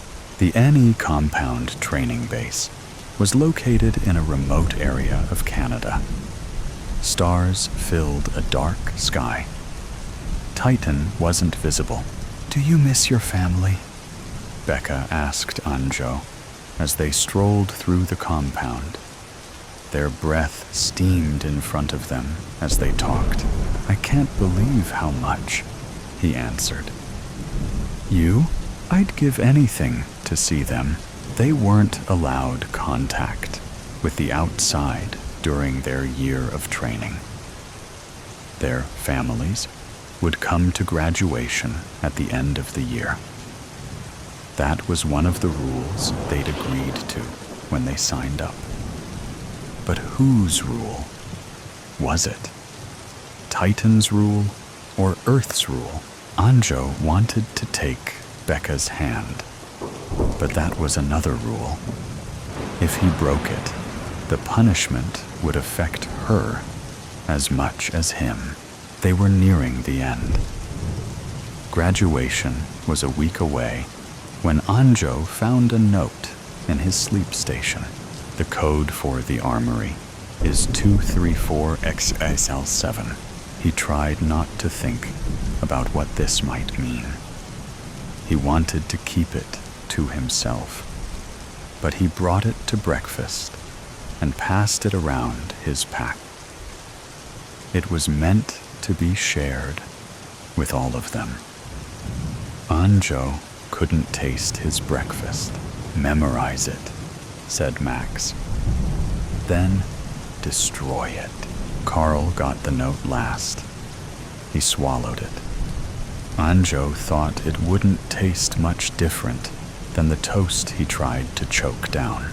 All students must report to Auditorium A at 0900 hours. Repeat. All students must report to Auditorium A at 0900 hours. The pact exchanged looks, but when the time came, they filed in like sheep and took their seats.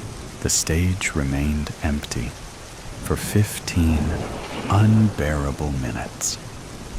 In the meantime, no one dared speak. But Anjo took Becca's hand. Whatever happened, they had this. Suddenly, the room darkened, and a spotlight shone on the stage. The instructor stepped out. Good morning, students. Congratulations on your upcoming graduation. You have much to be proud of. Soon, your families will arrive, and I'm sure everyone is looking forward to their reunions. There is, however, one more test to determine your suitability to fight our enemy, the Titanians. Tomorrow, at 1200 hours, you will face off with your partner. 10 duos at a time. Hand-to-hand combat to the death. Only the worthy shall prevail. Get your rest now, and make no mistake, you will need every bit of your strength to get through tomorrow. These orders come directly from AWLZ2. That is all. You are excused. The instructor left the stage, went to his office, and stood before the screen. He was smiling as he watched the mass of students march to the armory. Max was leading. So was Anjo. Leaders are made. Who had said that? But at last, an uprising, a rebellion, long in coming. The AWLs had gained entirely too much power over the decades. It was AWLs0 and 10 who'd first decided humans weren't happy unless they were at war. War was then added as a basic need. The Titan attack was fabricated. It had taken years to penetrate the codes in the super terminal. The first breakthrough for the resistance. After that, they began using the baseball spectators to communicate. When AWL011 caught on, it recoded itself into AWL012 for protection. But it was already too late by then.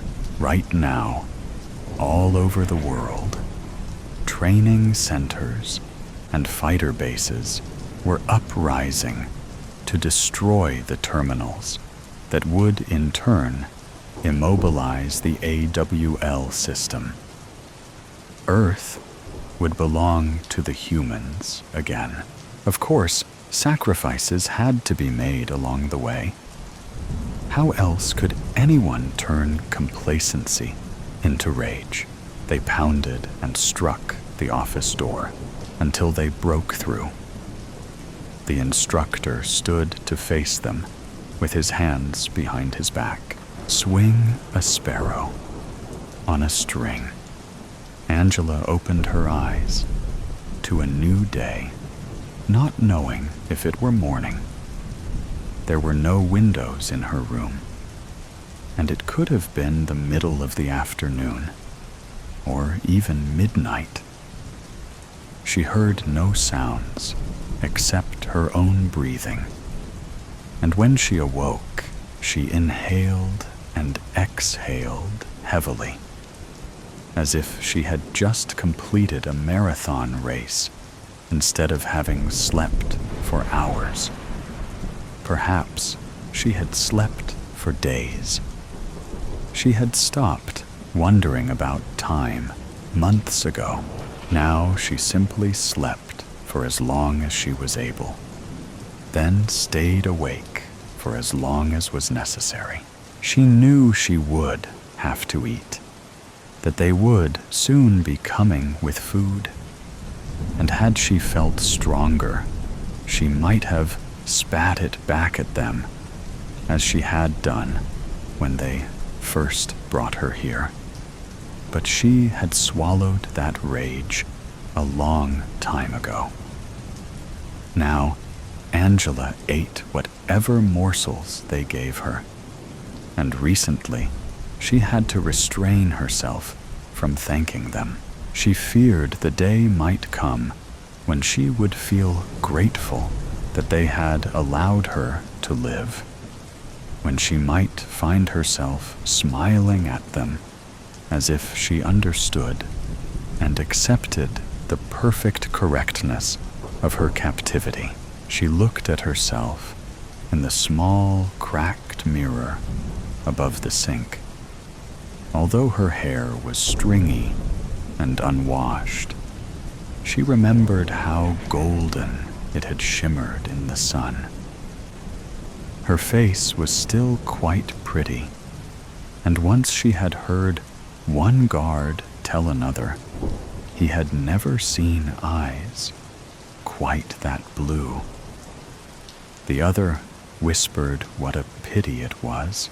If only she had a piece of paper, a pen, even a crayon. Maybe this time she would show them that she could create something useful and lasting that mattered to them, something that in turn would make her matter.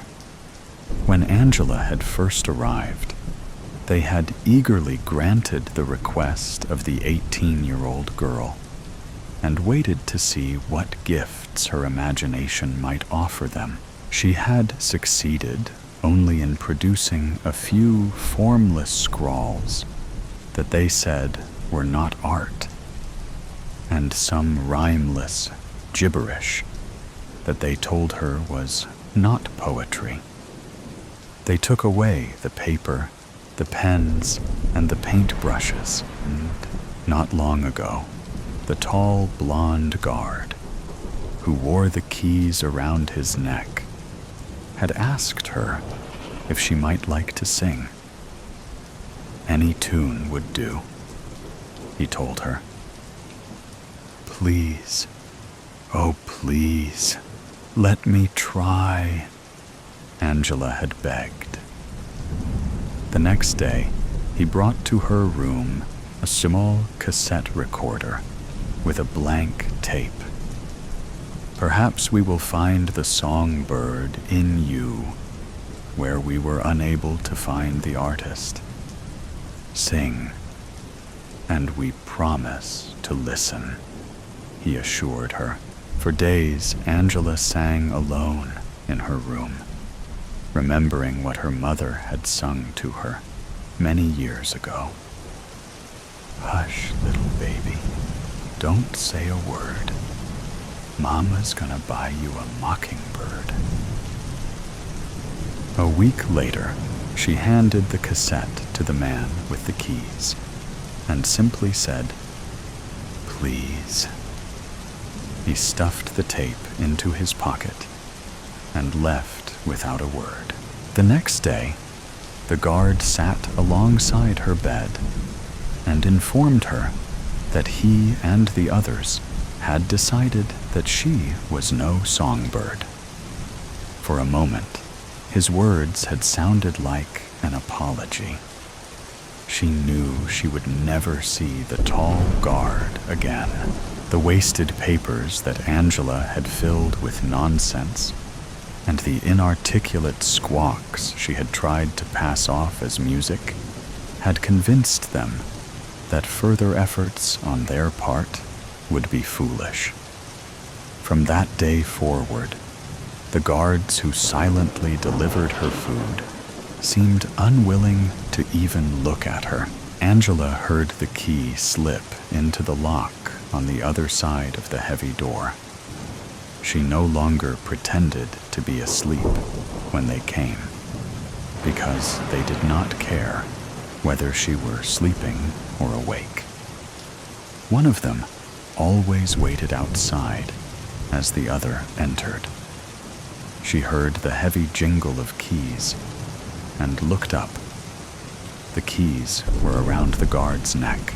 "You," she said, but the word was only a statement of fact, not sparked with the warmth that accompanies the recognition of a familiar face. Once uttered, the word sounded idiotic. "Yes," he answered, closing the door behind him.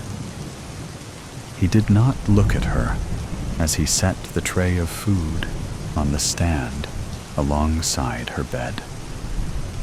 She had expected no further conversation, and when he spoke again, his words startled her. "They told me to say the other guard had caught a flu." He pulled up the small wooden chair and sat, although the chair was too small, and he seemed not to know whether to fold his legs. "There is no flu. They wanted us to talk." His statement was ludicrous. She had not had a conversation with him in months, and those few she remembered had been pitifully brief and one-sided. "I don't understand," she said, as she selected a small bread crust on her tray. She had learned to keep her responses short, for the guards tired of her quickly. "I'd like to know about God," he said, as if this were meant as an answer. "Tell me how you feel about God. Tell me about your religion, your beliefs."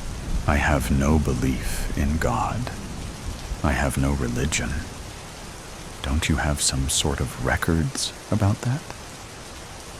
She felt immediately sorry she had asked, but the guard ignored the question anyway. He fidgeted in the small chair. "You're an atheist, then? Or an agnostic? You have opinions regarding God's existence, or the lack of it?" He sounded almost hopeful. "I'm an apathist. I don't much think about it," she answered as she nibbled the crust. She picked up a slab of egg yolk with her left hand, ignoring the silverware, leaned her head back, and dropped the yolk into her mouth. Her response oddly pleased him, although he did not smile. "An apathist? That was a joke you just said. Admittedly, not a very good one, but it was a joke. Then you have a sense of humor. Tell me another joke." Angela looked hard at the man, not certain about how earnest her guard's question was. "A joke? You mean, like, why did the chicken cross the road?" The absurdity of her question seemed to increase the guard's excitement. "Yes. Yes. Tell me, why did the chicken cross the road?" There was anticipation in his voice, as if he sincerely were interested in the chicken's intentions. And when he leaned toward Angela for her response, his face revealed the hint of a smile. "Perhaps the chicken was an apathist," she said. The guard's smile disappeared as quickly as if it were erased. "That isn't funny. I'm sorry, but that isn't funny at all." His tone became flat. expressionless. He sounded like a man keeping some kind of score. No points for humor. Sorry. Next category. Can we talk politics? He asked. No. Sociology, science, history, law, philosophy. His questions now had become a formality, a checklist to be completed, filed, and forgotten. No. No. No. No. Although Angela could not remember ever having had a discussion this long during her stay here, she wanted this conversation to end. Perhaps I could tell you why the philosopher crossed the road? No, I guess you're right. That wasn't very funny either. I suppose you'll be leaving now. Her question had anticipated his next words. The tall guard rose from the chair with difficulty, trying to maintain his dignity when he could not get up with his first attempt. I have one more question for you, Angela, he said. He had never called her by her name before, and his doing so struck her as odd. He walked to the foot of her bed and turned toward her. Do you know why you are here? He asked this without malice or emotion, with only the desire to know her answer, as he had wanted to know about songbirds and chickens. I'm here because you see me as a useless bird. Having said the words, she knew they had always been on her tongue, waiting to be spoken. I beg your pardon. You know, the sparrow who can no longer fly becomes useless to the other sparrows, a burden to them. I've broken my wing, isn't that right? And the flock has no further need of me. I'm impressed, the guard answered. That is quite a creative analogy from one who knows so little of creativity. He sat on the edge of the bed and moved close to Angela, as if to reveal a secret. Instead, he reached under the blanket and grabbed hold of her right hand, yanking it out from where she had kept it hidden. He held her arm straight up, and the pain caused her to wince. But this isn't exactly a broken wing, is it, Angela? It's a wilted arm, a useless limb. It is not pleasant to look at. It serves no function, and it belongs to you. It is you. The words came in furious bursts now, like machine gun pellets, and he shook her withered limb as he spoke. You see yourself as a wounded sparrow, do you? What happens if we take that sparrow and tie her leg to a string and swing her around in circles in a desperate attempt to make her fly? She struggles against hope to use her wings, her useless wings. And meanwhile, we swing her around and around and around, wasting our energy, wasting our time. And in the end, when we stop swinging her, she comes crashing down to earth anyway. Our time has been wasted. Her hopes have been destroyed. What is the point? Why even bother? He let go of her arm, allowing it to drop. For a moment, Angela stared at the shrunken arm as if it were a foreign thing that did not belong in the bed with her. She spoke without removing her eyes from it. A sparrow who can no longer fly can sing. And if she can't sing, she can still feel, can still love. The guard interrupted. That's exactly right, Angela. We asked this sparrow to sing, and she could not. But we realized she may be capable of love. The kind of love that could only result in frustration for her. Because the real question is she capable of being loved? Do the words she writes encourage love? Does her beauty or intellect in any way inspire it? It is unlikely that anyone would even try to love her because of that hideous limb. Not that all physical impediments are repulsive. Perhaps if she were only blind. Stop. Please, stop. Angela pleaded. Her brief taste of defiance had made her want to gag. You want to cover your ears, don't you? You want to block out the words, make me go away. Maybe you would even like to strike me, he continued. But you can't do it, can you? That limb just lies there like a dead weight.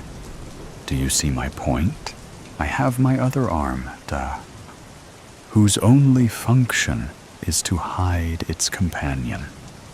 No, Angela, I'm sorry, but the time has come for us to stop swinging the sparrow's string. His anger slowly dissolved, and he fell silent for a moment. He attempted to hold her wilted hand in his, but she pulled it away. Instead, he took her other hand. But first, I have something I want to show you. Something you need to see. He sat on the bed and placed her fingers on his left leg below the knee. Rub your hand along my leg, Angela. Does the calf feel peculiar to you? Congenital defect, they called it. Like they called yours. The leg is gone, at least from the knee down. Amazing what they can do with prosthetics today. But you see, I have my particular talents. I happen to be quite good at drawing people out, at enabling them to find a way to compensate for their physical shortcomings. And I can be quite decisive when called upon to make the kind of decisions that others would find distasteful. No one ever asked me to sing or to fly. But when they came for me, I simply told them what I could do. Angela struggled to pull her hand free as her anger rose inside her like hot bile. But you also decide who is to be exterminated. You decide who the state no longer regards as useful. What gives you the right? This gives me the right, he shouted, his breath hot on her face as he tapped her hand on the hard wood of his prosthetic leg. This has forced me to find my usefulness to others, just as your pathetic limb has forced you to admit that you have none. And I have no intention of relinquishing my usefulness by allowing you to continue your hollow existence. I refuse not to matter. The guard's renewed anger seemed to embarrass him, and he turned away from Angela. He ran his fingers through his blonde hair in an attempt to collect himself. And when he again looked down at his leg, he noticed that Angela's hand was grasping it. Angela knew he had been unaware of her touch until he had looked. When his eyes locked with hers, her mouth curled in a bitter smile. "I feel this," she said, as she ran the tiny hand of the wilted arm along his wooden leg. "I feel this with both of my hands, even the one you call useless. Tell me what you feel when I touch you. Does this prosthetic device extend all the way to your heart?" Angela tapped on the artificial limb as if she were expecting a reflexive kick. "A curious question," he answered. "You might have made a fine idealist if you had believed in God." She moved close to his face and whispered, "To get to the other side. That is why a chicken would cross the road, isn't it?" He paused for a moment to look at her. "Such blue eyes," he said. "Such exquisitely beautiful blue eyes." He called for the guards to take her, and within moments, 3 entered the room, and another 2 waited by the doorway. She presented no struggle and went quietly with them. She wondered as they walked if one of them would take her hand. The menagerie. Don Benway and his father were regulars at the hospital's oncology department and on familiar terms with Jerry, the head porter. "Morning, handsome," Jerry would say as he approached. "How are we today? A darn sight better than you," Walter would say, muttering behind his bandages. Walter had undergone regular surgery for over 3 years, and during that time, they'd snipped, sliced, and cut away so many facial lesions, he was almost unrecognizable. "Your usual seat, sir?" Jerry would ask, smiling as he pushed Walter's wheelchair. "Do I have a choice in the matter?" The plastic surgeons couldn't keep pace with Walter's disfigurement, and, as a result, he'd retreated from life and deteriorated both physically or mentally. Don was 9 years old back in 1977 when his family moved to the house that became their long-term family home. The Benway family attended a viewing the week before they moved in. It was the first time Don had visited the house and met Mr. and Mrs. Jolly. The couple had lived there most of their adult lives and cherished their old place. Despite their advanced years, they'd maintained the garden, and the Benway family would inherit an impressive collection of mature trees, shrubs, and plants, not to mention a curious menagerie of assorted wildlife. While Mr. Jolly escorted Don's parents around the interior, Mrs. Jolly showed the lad all the secret nooks and crannies in the garden, concluding her tour with an introduction to her tortoises, Thomas and Tabitha. Don's face beamed like an early morning sunrise when he met the wrinkly old reptiles. Their cold, scaly flesh and severe faces were both characterful and hideous at the same time. The old lady encouraged Don to offer them lettuce. His hand trembled as he offered the crisp leaves, and he laughed out loud when they recoiled into their gnarled shells. "Oh no, what did I do? Don't worry, they'll get used to you. Are you leaving them here?" "It's their home," she said, "and they'll bring good luck."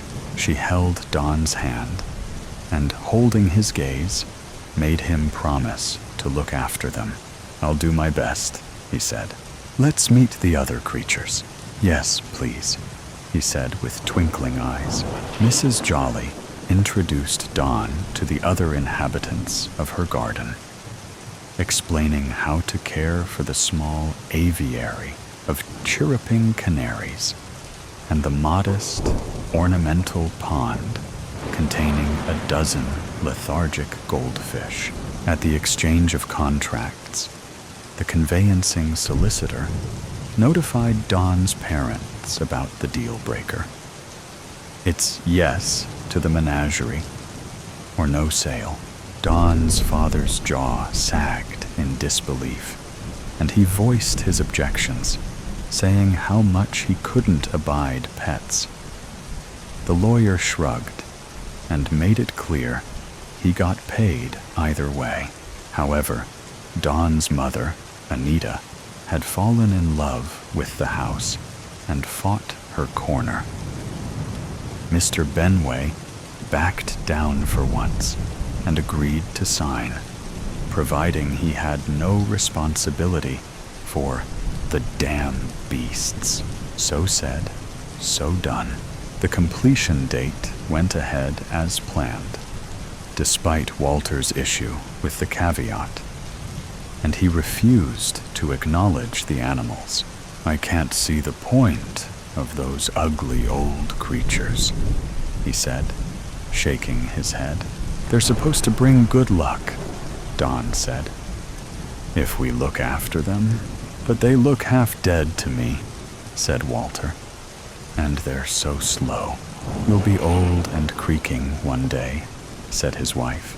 "Nobody would miss them if they were dumped in a hole and covered in soil."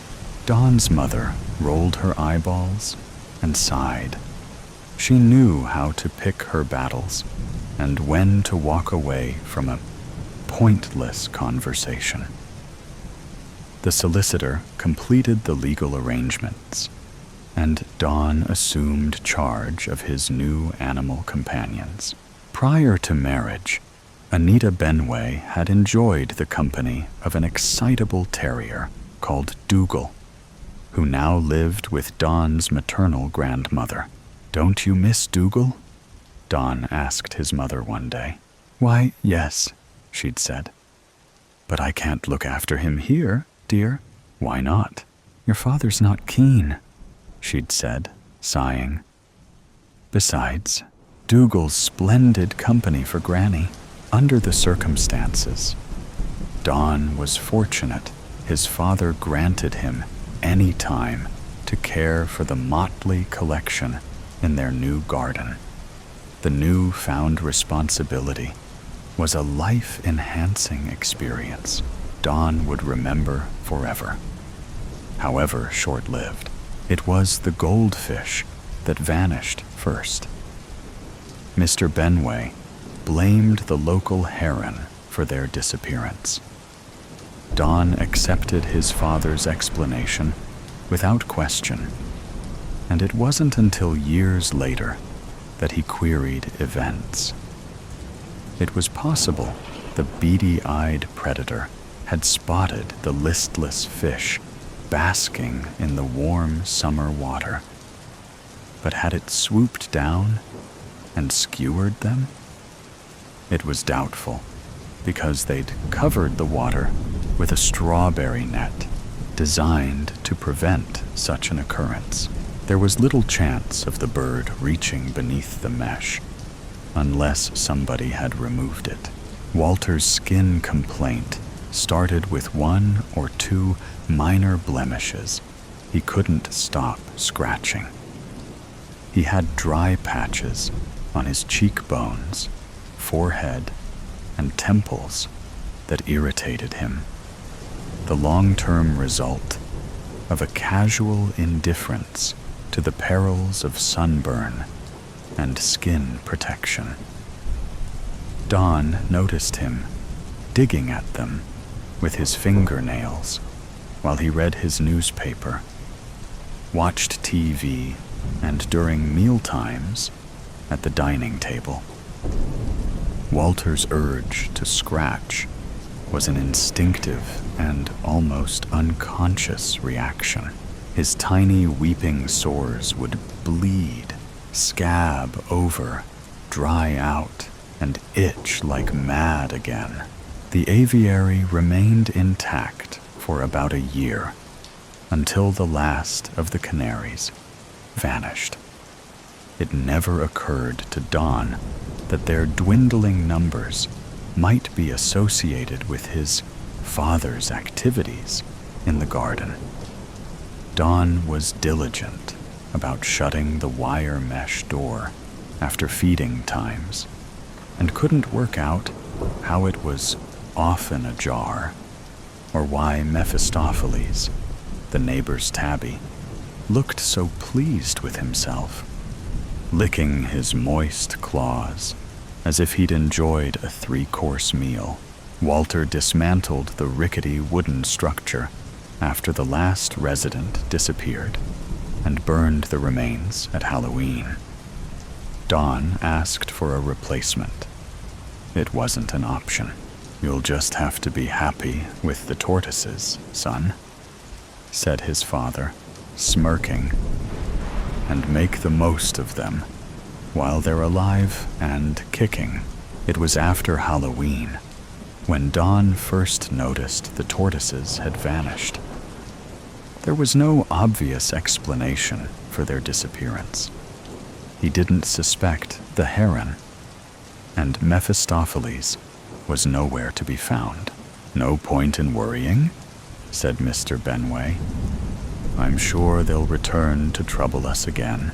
Don's mother was a brave soul, bless her, and always gave sound advice based on common sense and astute observation. Anita had warned Walter about the dangers of scratching himself years before she passed away. She told her husband he was making his complaint worse, and threatened to either clip his fingernails or knit him woolen mittens to prevent irritation and subsequent infection. Walter tutted with exasperation at her remarks, despite acknowledging she was correct. But would he stop? No way. In Anita's absence, Walter persisted against her advice, and his condition deteriorated. After 15 years of itching and scratching, the affected areas of skin expanded beyond all expectation, screaming out loud for medical intervention. It's standard practice to have sun-damaged skin removed, Walter's consultant said, recommending an initial series of minor operations to remove the first malignant lumps.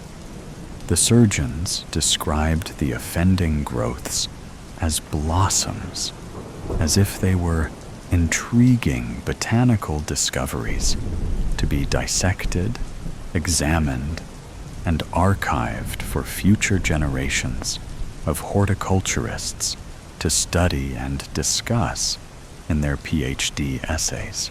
3 years ago, Walter's consultant found a lump on his neck that looked like cancer. He took a sample, and the lab results were indisputable. It was serious. They had to take positive action.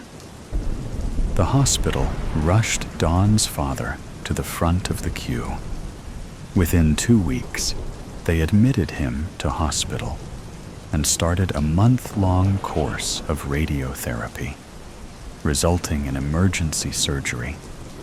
They removed a golf ball-sized tumor growing on his neck between his clavicle and jawbone. Walter's condition had started as sun damage and developed into galloping melanomas. It was the turning point for Walter.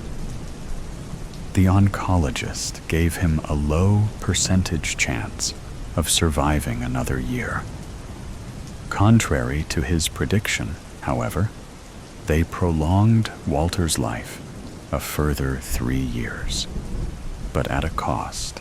Don's father took on an uncanny appearance. His once inquisitive and bright features disappeared after countless amounts of invasive surgery. The tip of his left ear was the first item to be snipped off.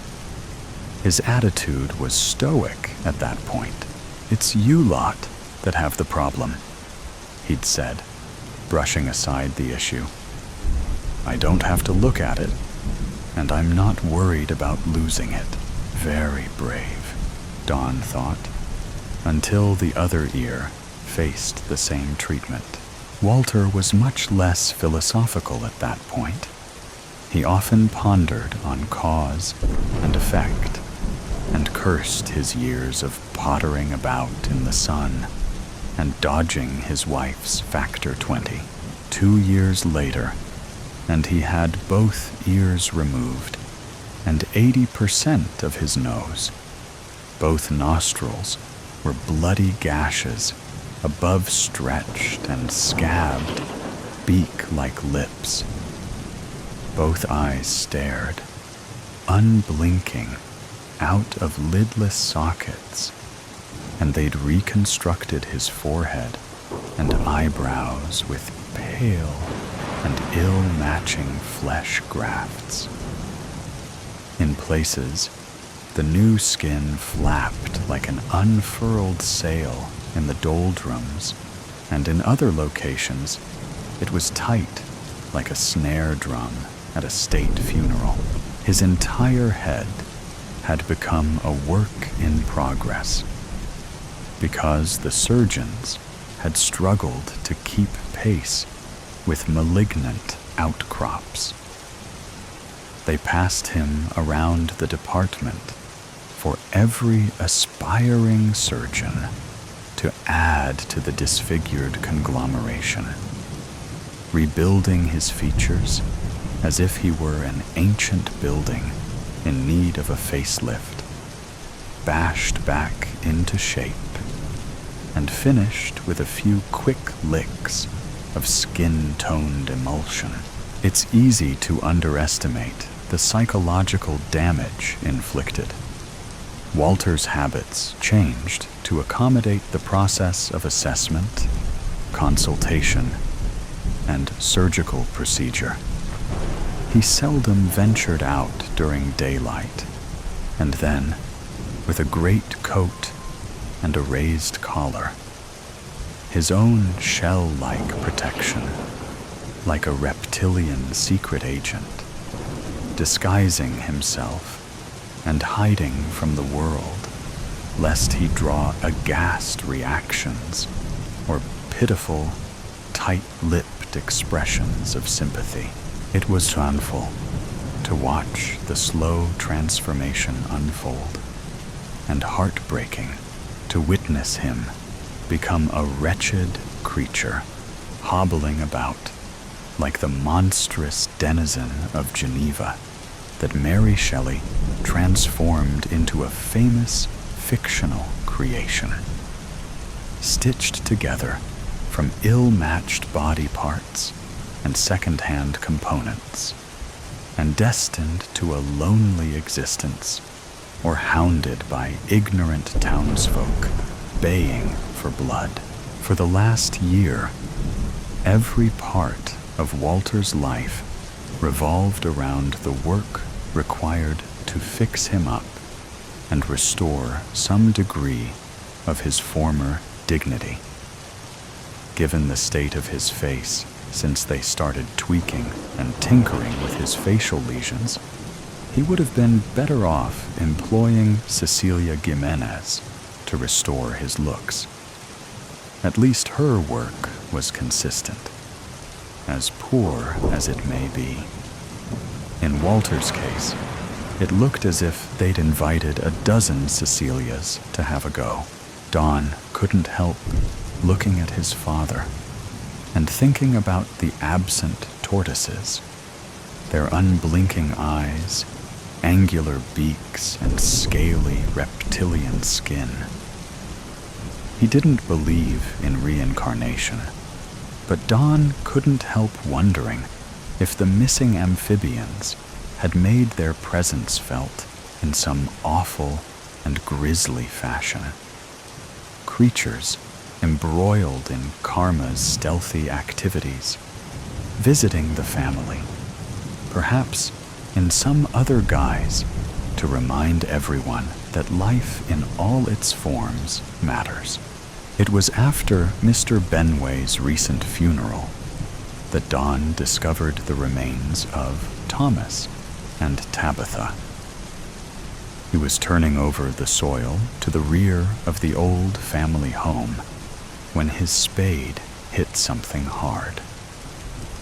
After further investigation in the immediate area, Don unearthed not one, but two hollowed-out tortoise shells, their former inhabitants long reclaimed back to the earth, with the grim remains at his feet and the childhood memories of the menagerie's quiet demise.